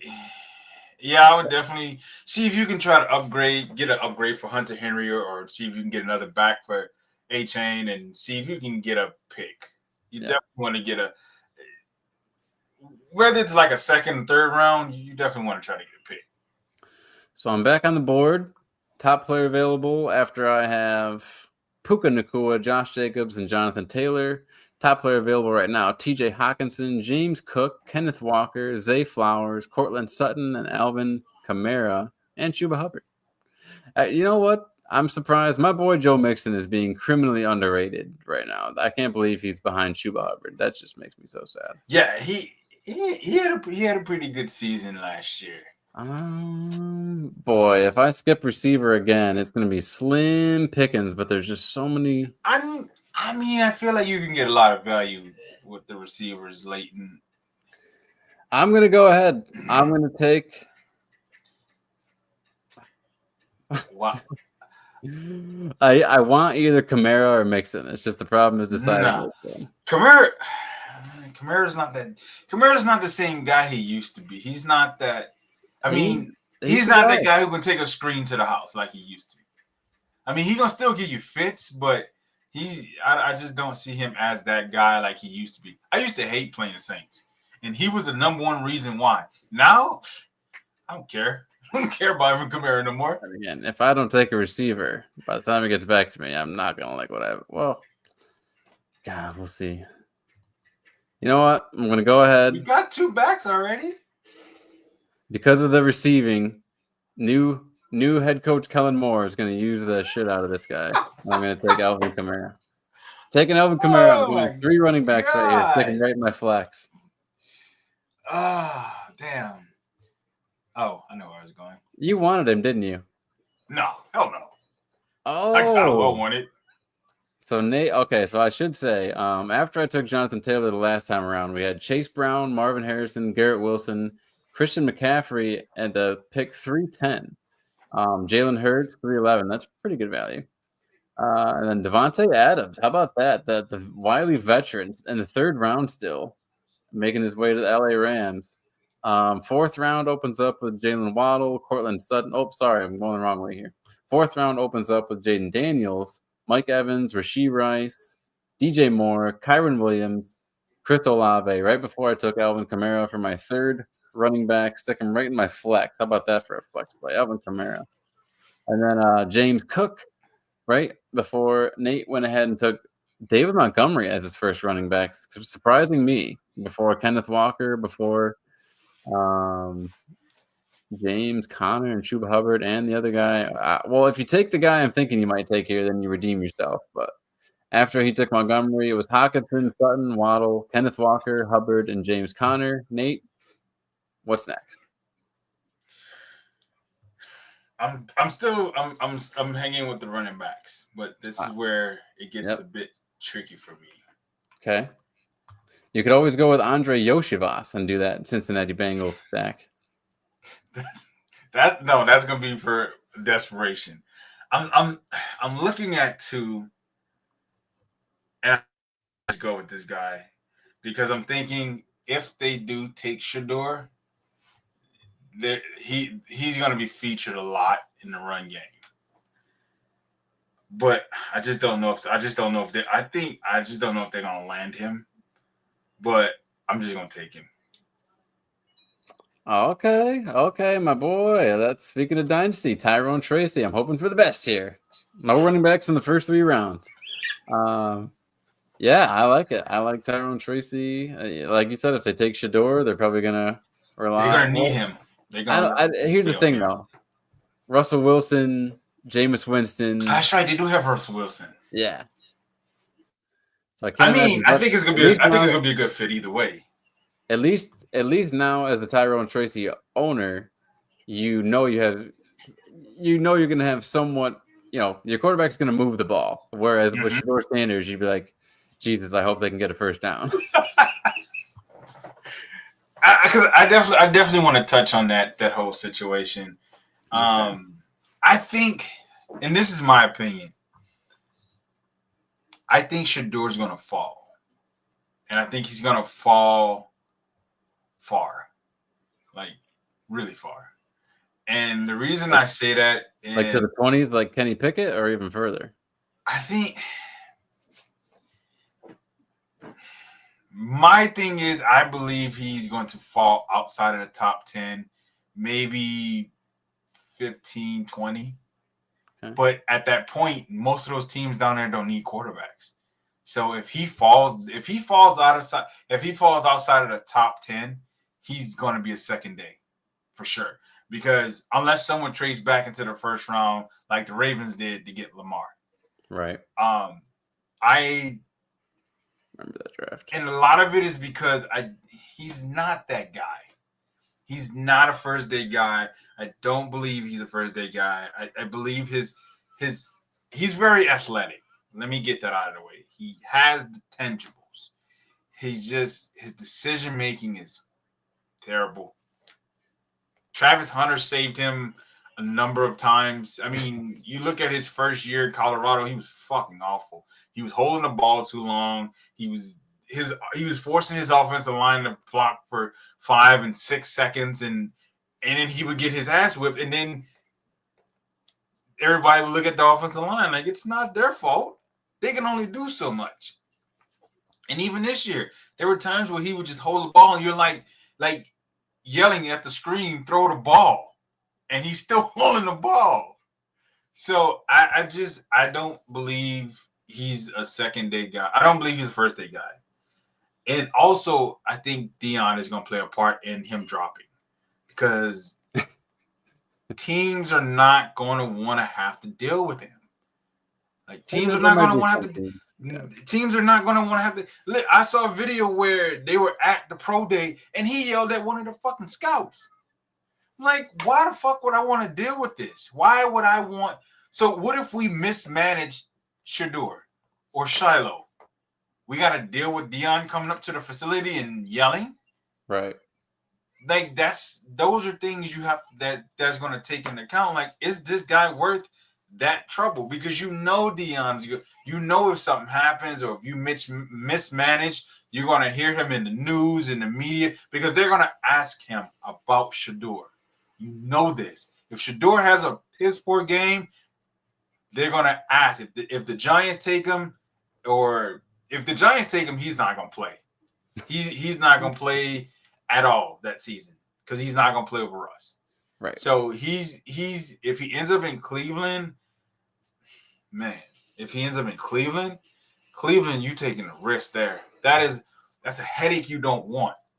And as an organization, I don't want this fucking headache. I don't want to deal with have to deal with Deion all the goddamn time because of something or hearing him making some slick ass comment in the media. I don't want to hear that shit.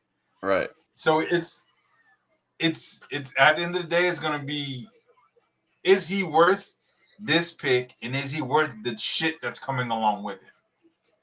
So I think he drops. There's a couple executives who believe he might be a day 2 guy. I've heard that. It'll be very interesting because you know how this league is as far as, even if a guy's not viewed as having all those sorts of things, like teams need a quarterback. It's a quarterback needy league, and sometimes these teams trade up and do wild things. I wouldn't if he's not there. If I look at the board and I don't think I'm not trading up to get him, because you're going to trade up a lot to get to him. and I believe he's going to be serviceable. I just don't. I think he's going to be a Ryan Fitzpatrick type guy, or like a Kirk Okay. Cousin type guy. Just kind of He's float going to be around. serviceable.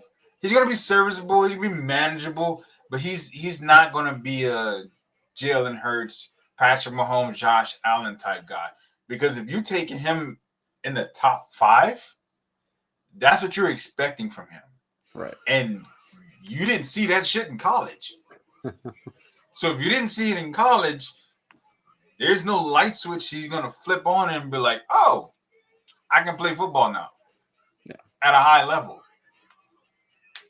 So that's just me. I hear you. I think I can't wait for this thing to play out and see where Shador goes. And boy, there's going to be a lot of sports writers with long nights ahead of them. Shiloh's definitely going to be a day. I think he might be a day 3, a late day 2, early day 3. I love that you're bringing back the back scratcher, man. That's a great. Man. My daughter made this for me for my birthday, so I use it all the time. You make me want to whip mine out. Pause. So here we are. We are in the 5th round. Nate has 2 wide receivers, 2 running backs, and a quarterback. I have 1 receiver, 3 running backs, and I'll tell you what, Nate. My boy Joe Mixon is still sitting here staring me in the face, and I don't need him. I don't need him, but he's my boy, and he's sitting right there. And he's sitting right there, and he's been sitting there too. And you know what? I'm gonna take him. Damn, that's a lot of running backs. That's 4 straight running backs. I don't think I've ever seen that. 4 straight running backs for your boy. After I took Joe Mixon, we had Zay Flowers, Jordan Addison, George Kittle, George Pickens. We got some Georges. Devontae Smith, and Jameson Williams. And the 5th round. Then we heading into the 6th round have Xavier Worthy, Jerry Jeudy, Aaron Jones, Isaiah Pacheco, Patrick Mahomes in the 6th round, and Sam Laporta. Wow, Patrick Mahomes fell. How about Sam Laporta? I believe he was one of the first tight ends taken last season, fell all the way to the 6th here in 2025. I think this draft where Patrick Mahomes is kind of, I mean, Lamar was the first quarterback off the board, then Josh Allen, then Joe Burrow. And crazy thing is, Joe Burrow is the only quarterback to beat Patrick Mahomes in the playoffs. Something else I want to point out here, I think Team 7 here in particular, Jackson Smith and Jigba, I am very curious to see what happens with him as the number 1 in Seattle. 2nd round pick. Now. That feels I'm not going to be taking him in the 2nd round. I'll say that. He's by himself. And then Chase Brown in the 3rd. If Cincinnati doesn't draft a running back, Chase Brown, he's probably going to be a deal in your home leagues because I feel like most, your average fan isn't going to remember like, oh yeah, Chase Brown. I feel like the person who actually had Chase Brown last year will remember how good he was. But outside of that, he might be a value for, if they don't draft someone. So watch that in the 3rd round there. So here we are. In the 6th round, I'm looking for my 2nd wide receiver after taking 4 straight running backs. Still don't have a quarterback. Still don't have a tight end. Let's see who's available. I could go Baker Mayfield if I wanted a quarterback. If I was feeling He's really the best option. Boy, if I was feeling spunky, wouldn't I just grab Najee Harris here for 5 straight running backs? Why the fuck would you take Najee Harris? Najee Harris is playing for good. Najee Harris is going to end up on the list with what's his name? Trent Richardson as a failed fucking Alabama running back. Like, I don't get this shit. Like, how? You're so wrong. What? I think he's had like 4 straight seasons of 1,000 yards.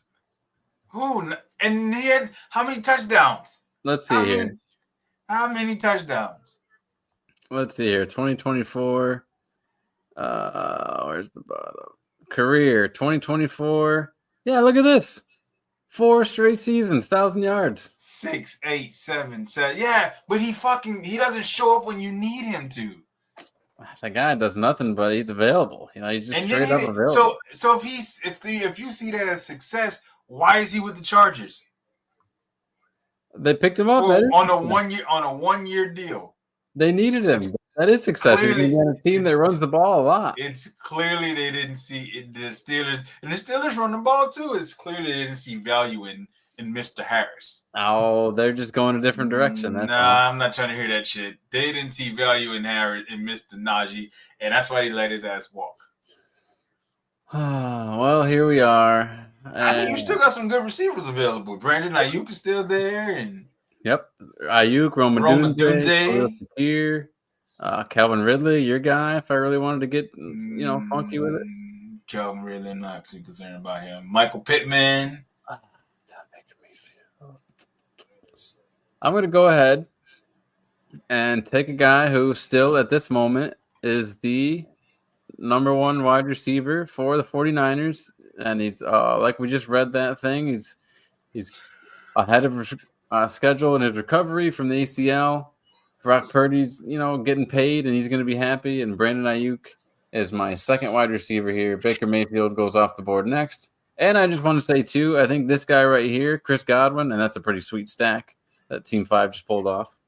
I think Chris Godwin is going to be a major steal in this next season. People are going to forget how good he was, and he's not so flashy. And Mike Evans had the better season last year, obviously because of injuries. And boy, if you can get on that Chris Godwin train early, I think it's gonna pay off. I think I got to make this decision. What are we thinking here? Who are we looking at? We need tight end. Tight end is where I'm going to go right now. But I gotta go with the highest rated tight end, and I had him on one of my other fantasy teams last year, and he came up clutch for me a number of times. So we're gonna go ahead and take him. Hopefully, he's featured a lot in offense this year. Oh, I love it. Jonnu Smith off the board in the 6th round here. Boy, a guy who absolutely, ate in 2024. I mean, just ended the season. Where's the points? Right here. End of the season, he really 96 yards, 101 yards, 87 yards, 113 yards. I mean, it was crazy the production you were getting out of Jonnu Smith. Absolutely. Catches here 5, 7, 10, 9. I mean, just unbelievable. I'm gonna go with this guy. I believe he still has a lot left in the tank, and I believe the Rams letting him walk was diabolical. Cooper Kupp finally off the board in the 7th round here, the second option in Seattle right now. And really, I mean, if you think about the way JSN, I think he might be the first option. He could end up being the first option. I think because of his experience, I think he's going to be the first option, and then JSN is going to have time to develop, and then at some point, probably during the season, he might become that first option. But I think going into the season, I think Cooper Kupp, obviously, everyone's going to be like, Cooper Kupp is the guy here. You got Sam Darnold out there with a chip on his shoulder, looking to prove that last year wasn't a fluke. Could be something here. I believe it was a fluke. Jacoby Myers, that is a high. I feel like that's kind of high for Jacoby Myers. He's in the 7th round. I think that's kind of high for him. Well, right as of right now, he's the number one option out there. As of right now, until the draft. I mean, as a receiver, yeah. No, Brock Bowers would be the first option at this point. True. Receiver-wise. I just meant receiver-wise, yeah. Yeah. They're going to figure that out. I got Rome Odunze, Calvin Ridley, Deebo Samuel, and Jaden Reed. Michael Pittman getting serious disrespect down here. And Josh Downs, nobody trusts that Indianapolis passing attack. The newly signed New England Patriots, Stephon Diggs is available. Stephon Diggs still available. If I wanted to go tight end, Travis Kelce. I mean, you're never going to see Travis Kelce available in the 7th round. I mean, it's just crazy. If this is 3 years ago, you would definitely wouldn't see him. But these two, you wouldn't see them. Yeah, 3 years ago, absolutely not. But now, yeah, no, they fell off. Well, Nate, I mean, this is kind of interesting. I took Puka, and then I went 4 straight running backs, and I never would have thought I would have a decent wide receiver room that I feel good about. But after I take Calvin Ridley of the Tennessee Titans right here, I now have Puka Nacua, Brandon Ayuk, and Calvin Ridley. in the 7th round. How about that? That's not a that's not a bad little get together right there. Feel pretty good about that. All right, so after I took Ridley, Justin Herbert went off the board. Then Roma Dunze, Travis Etienne falls all the way to the 7th round after a disappointing 2024. Kyler Murray, probably should have taken him. Him and Bo Nix. That was my mistake there. Not taking a quarterback between those two. Probably the last two real dual threats, unless without guys like Cam Ward in here. Then DeAndre Swift, who is still the number 1 running back in Chicago as of now. Rico Dowdle. And let's just talk about that for a second because last year's 2nd round pick, Jonathan Brooks, out of Texas, is supposed to miss most of, if not all. I hope he gets. I hope he makes the field this year. Yeah. So he's not gonna. Unfortunately, it doesn't look good for him. So it's gonna be again Chuba Hubbard as a real good value pick, depending on how the season plays out for the Panthers, and then Rico Dowdle as his backup. Deebo Samuel, the number 2 out there in Washington, all the way in the 8th round here. Bo Nix, Ramondre Stevenson in the 8th round, and Tajay Spears in the 8th round. So here I am again on the clock. I have 4 running backs, 3 wide receivers, no quarterback, no tight end. Let's just see who the top ranked are. Travis Kelce sitting right there for my tight end. Evan Ingram and Jordan Love. So there we go. 3 positions of need. I never thought I would see the day where Evan Ingram looks more enticing as a new Denver than Travis Kelce. What would you do here? Do you want Ingram or Kelce if you were me? Ingram. Right? That's not even a question. I'm Right? taking That's where we Evan are. Ingram. Travis Kelce played like an old ass man last year. Unless he somehow figured out a way to rewind the clock, he looked bad all year. He looked even worse in the Super Bowl. I think it's time. I think he should have hung it up this year. But pride. Like nothing about him said I played great last year. Like none of it. Like there was what made you think like I still got it. I would take this young man 100%. Is Sean Payton excited about Evan Ingram and Joker role? Hell yeah. I'm going to go ahead and I'm going to go here. Pull the trigger. Evan Ingram is going to turn into Jimmy Graham. Watch. Evan Ingram, my tight end officially, followed by Josh Downs, the first Colts receiver off the board. Not even Michael Pittman, so that's kind of surprising. That's crazy. In this situation, I'm probably going to go back with probably the best available option, receiver-wise. So I'm going to go ahead. Oh. You said you don't need. All right, fuck it. We'll take him. We will take him. Who's off the board? Who did Nate decide? Jaden Reed. Oh, sorry. No, I didn't take Michael Reed. I got Jaden Reed. I'm excited for you. I was like, Jaden Reed off the board here, who really, I mean, say what you will. Some people love him, some people hate him. I think he's best right where you have him as a 4th option, just in case you need him. He's not your flex play in this type of scenario, but if you do need to plug him in, on a bye week or whatever, I do think Jaden Reed's a good guy to have for a 1 week replacement. I think that's a good pick. Dobbs, they were talking about trading him. Christian Watson has a real tough time staying healthy. So, Christian, what's the other one? He got a problem staying fucking healthy. His hamstrings are made out of fiberglass. So after Nate took Reed, we did have Michael Pittman, and then Travis Kelce finally taken with the 11th pick in the 8th round. Stephon Diggs rounded out the 8th round, and then Dalton Kincaid lasted all the way to the 9th round here. Man, talk about a guy who was just hot, fresh, the new hotness a couple seasons ago, and Dalton Kincaid falling all the way to the 9th year. Javonte Williams, current Cowboys running back, top running back in the 9th round, and then Rachaad White, 3rd pick in the 9th round. Back to Nate here. He has CeeDee Lamb, DK Metcalf, Joe Burrow, David Montgomery, Tyrone Tracy, Jonnu Smith, Cooper Kupp, and Jaden Reed. I can't read your mind here. I got to imagine you're looking at running back, but what are you thinking? I was actually thinking going elsewhere. and I think I might continue to go elsewhere. Okay. Because I was looking at, is Nick Chubb not on the Cleveland Browns? He's not. Wait, what? Like He's a, seriously? he's a free agent. And nobody signed Nick Chubb yet? Nobody has signed Nick Chubb yet. What the hell? That's wild. That is wild. Yeah. That's a crime against humanity.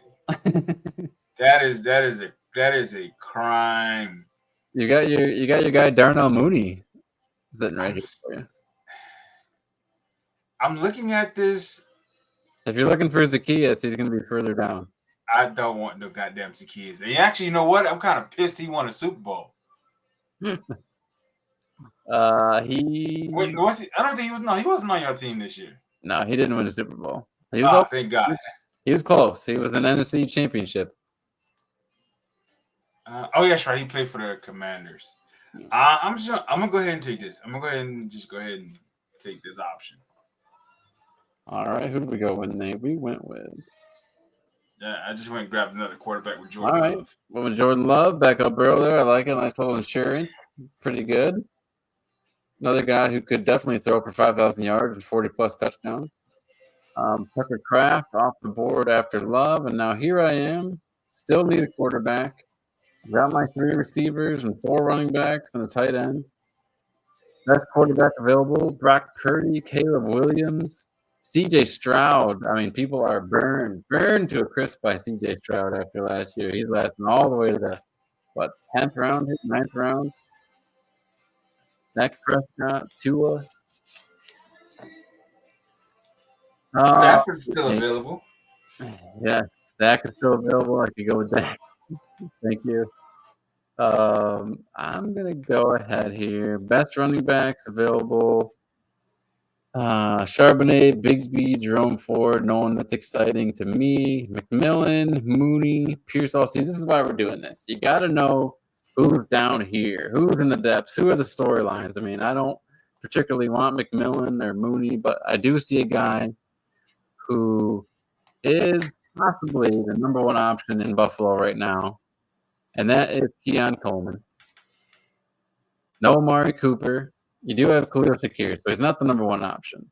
I think he might be because they just paid him 3 years, $60 million. Yeah, they just extended Shakir. Yeah.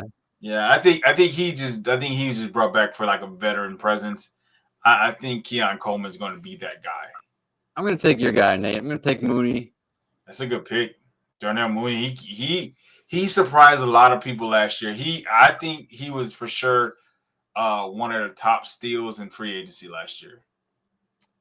After I took Mooney, McMillan was off the board, Jalen McMillan, then finally C.J. Stroud in the 9th round here. Keenan Allen with no team, Caleb Williams, Zach Charbonnet, and Brock Purdy to finish the 9th round. And then going into the 10th, we have Jake Ferguson, Amari Cooper, Tank Bigsby, J.K. Dobbins, Jerome Ford, Ricky Pearsall. We're at the portion of this draft where some of these guys currently do not have a team. So, in a couple of weeks, the actual NFL draft is really going to shake things up a bit. But at least you're getting an idea now, right here on this show, of the type of players that are being taken in these later rounds.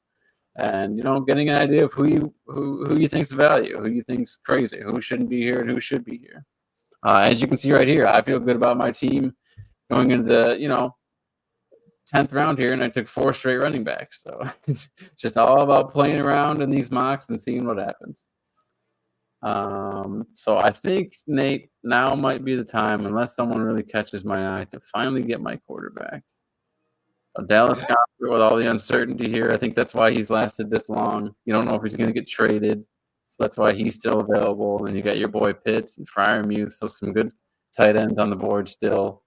I think a hot take for me, I think Pitts get traded draft night. You think it's going to be a draft day trade? I think so. Because he's been extremely – a lot of it, after his first season, he had 1,000 yards. And then a lot of people were thinking like, well, this is the scheme, or why are we not calling plays for him? And then you started to see a lot of why when Kirk Cousins got here. you started to see a lot of why he wasn't being targeted because the motherfucker can't catch. Okay, he had one good day when it was National Tight Ends Day, and he went for like 100 yards and 2 touchdowns, and everybody was like, "Oh my God, he can do this!" And then the next 5, 6, 7 weeks, he was nowhere to be goddamn found. So, I think he's on the verge of getting traded. I for sure believe he is on that verge. I think if we want to, I think at 15 we take who we want Mhm. and then trade him and trade back into the first round Okay. and go get whoever. If they want, Because they'd have to trade him before he gets to someone's training camp and they realize that he really just isn't what they thought he was. I mean, it is, he's not that guy. Well, He- I was looking here. He's a conundrum. Like you give up on him, and then he scores a touchdown. Like he's not Julio level frustrating because he doesn't actually put up the numbers to give you hope, but he's just all potential. Yeah, I agree with that. So with my last pick, I decided to take Christian Kirk, who may or may not be taking over Tank Dell's job there in Houston. They did trade for him from the Jaguars, a rare in-division trade that happens. The Jaguars traded Christian Kirk to Houston to round out to help my wide receiver room here. And then Tua Tagovailoa goes off the board. Isaiah Likely, Austin Eckler, Drake May, Trevor Lawrence. Going into the 11th round, we have Keon Coleman, Quentin Johnston, Anthony Richardson. So, dude, I'm telling, talk about a potential steal, a potential just all-time value. If Anthony Richardson can pull it together and throw the football to a guy wearing the same color jersey, he could be an amazing steal in fantasy next year. In the 11th round, you're getting the 4th overall pick, just a raw athlete. But boy, a passing. We'll see. These Colts, they could be a real value, is what we're finding out here if everything works out going into next year. So we're back. And we took DeAndre Hopkins. All right. I like it. Zay Flowers, we'll see what happens with the injury recovery. But if that doesn't go according to plan, I mean, is Rashad Bateman really going to continue what we saw last season? Or no. Is it going to turn to DeAndre Hopkins? So that's not a bad. It's going to turn to DeAndre Hopkins. I think what they should do, and this is what the Chiefs didn't do, is he got to be a red zone guy. And this is what I think the Chiefs missed a lot of is Travis Kelce is not who Travis Kelce used to be. Right. He's still a big body. I think I'd for sure have packages for him on 3rd and short, 2nd and short, inside the red zone, like inside the 10, 10-5. Have packages right there because he's not stretching the field anymore.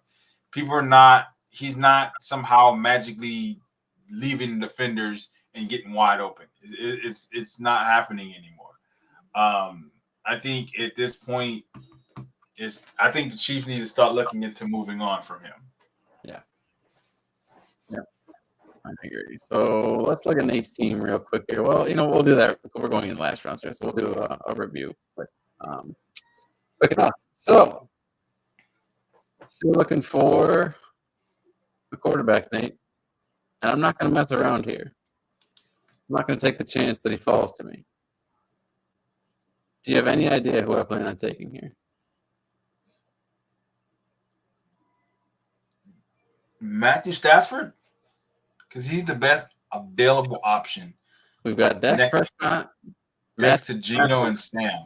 Geno Smith, Sam Darnold, Bryce Young, Justin Fields, J.J. McCarthy, Derek Carr, Russell Wilson, all available. All starting quarterbacks here, still available. And I'm going to take a guy who went 4-2 last year for the Pittsburgh Steelers. I didn't see that one coming.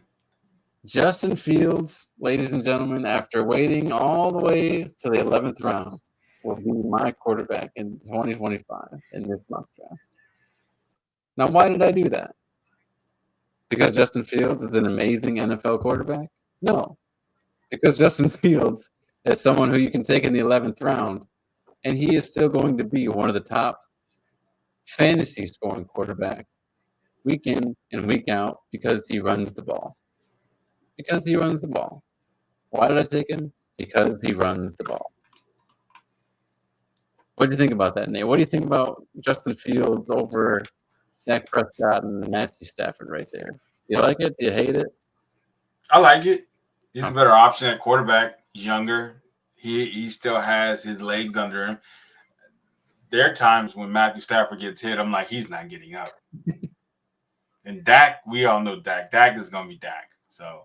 And I'm glad I took him there because he may not come back to me. After I took him, it went Dak and then Dallas Goedert, Matthew Stafford. So 2 quarterbacks right after I took Fields. So if you're thinking about using this strategy going into next season, remember that. Remember that don't fuck around. Don't think that he's going to be there in the last round because he won't.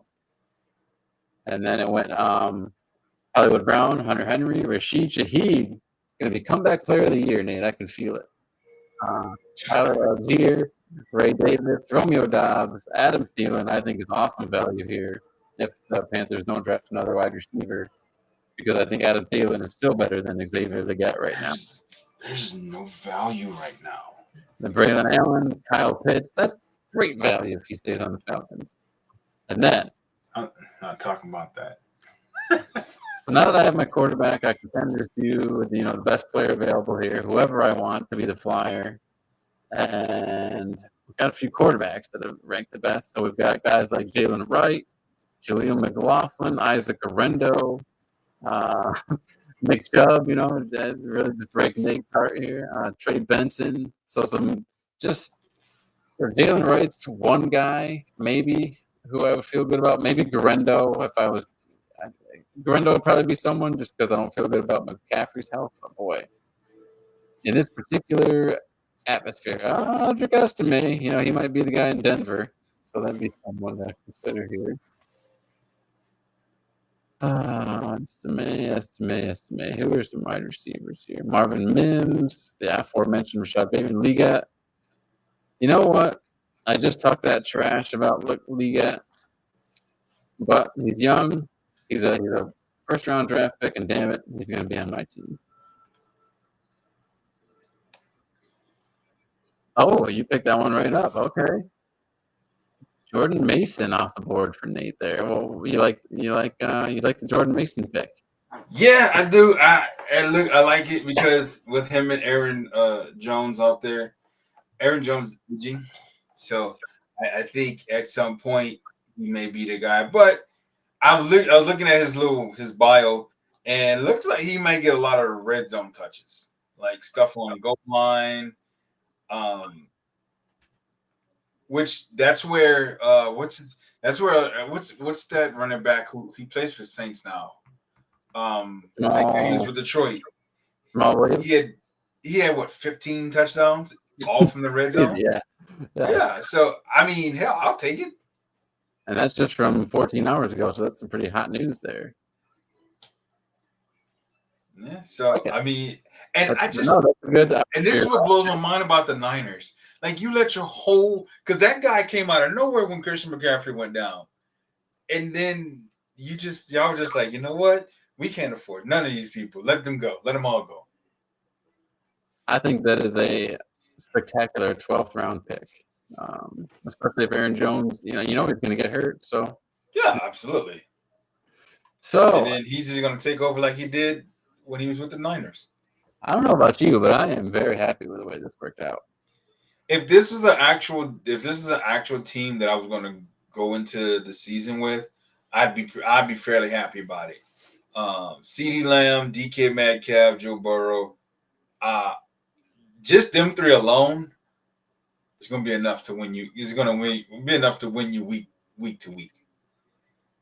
David Montgomery Tyrone Tracy. Tyrone Tracy is still gonna be a toss up. We got to see where, because we got to see, because he did what he was on a bad team last year, and he still did what he was supposed to do. Yeah. So we'll see if he takes that. We'll see if he takes that second year leap, or if he's gonna fall into a slump. I don't know how many people realize it because he's not a big name, but he played mostly wide receiver in college, so he has the chops to catch more passes if they ask him to. Yeah. And then, so you had, David Montgomery, Tyrone Tracy, Jonnu Smith, Cooper Kupp, Jaden Reed, I should say, Jordan Love, Isaiah Likely. But actually, I mean, as a 10th round pick going into a year where he could definitely surpass Mark Andrews. Yeah. I think that's a great pick in the 10th round. And then DeAndre Hopkins and Jordan Mason. There we go. Shifting over to my team. Oh, I know. What are you doing? Shifting over to my team, started off with Puka Nacua, Josh Jacobs, Jonathan Taylor, Alvin Kamara, Joe Mixon, Brandon Ayuk, Calvin Ridley, Evan Ingram, Darnell Mooney, Christian Kirk, Justin Fields, and Xavier Legette. I gotta say, there was a moment in time there when I went 4 straight running backs, and I wasn't quite sure how the hell I was going to dig myself out of that. But ending up with Ayuk, Ridley, Mooney, and Kirk, I'll take that. I'll take that all day long. So there you go. If you want to employ that strategy, guys, that little hamburger strategy of sticking your wide receiver buns just outside of a running back meat patty.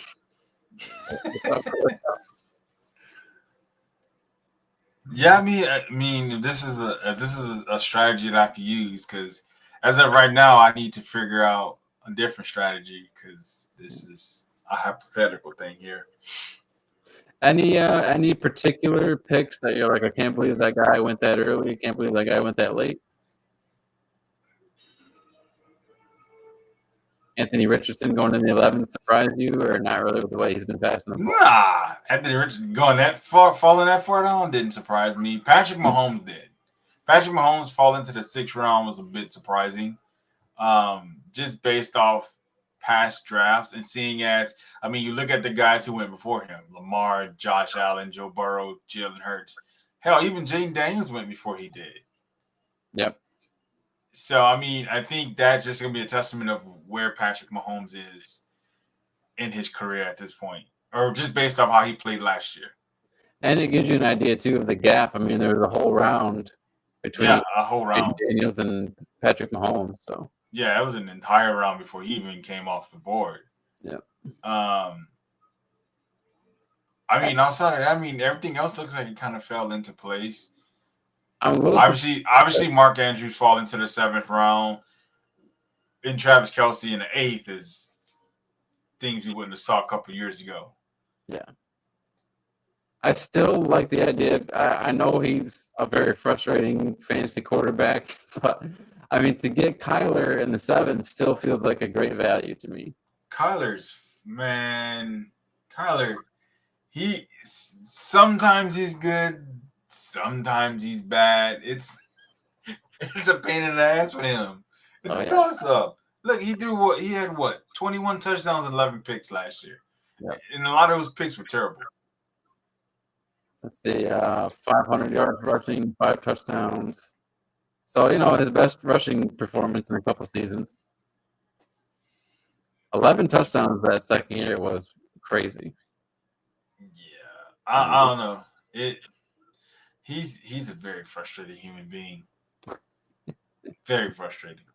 This to me still, it feels, I can't believe it. It's Joe Mixon in the 5th. It's just nuts to me after the season he had. I get that he had some games he missed, but my God, just check out these per game yards: 100 yards, 115, 102, 106, 109, 101. He disappeared in the playoffs, and maybe that's. He disappeared.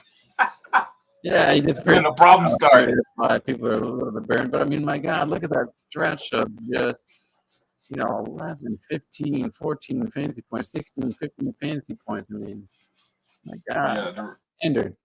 The regular season don't mean much if you can't if you don't do well in the playoffs.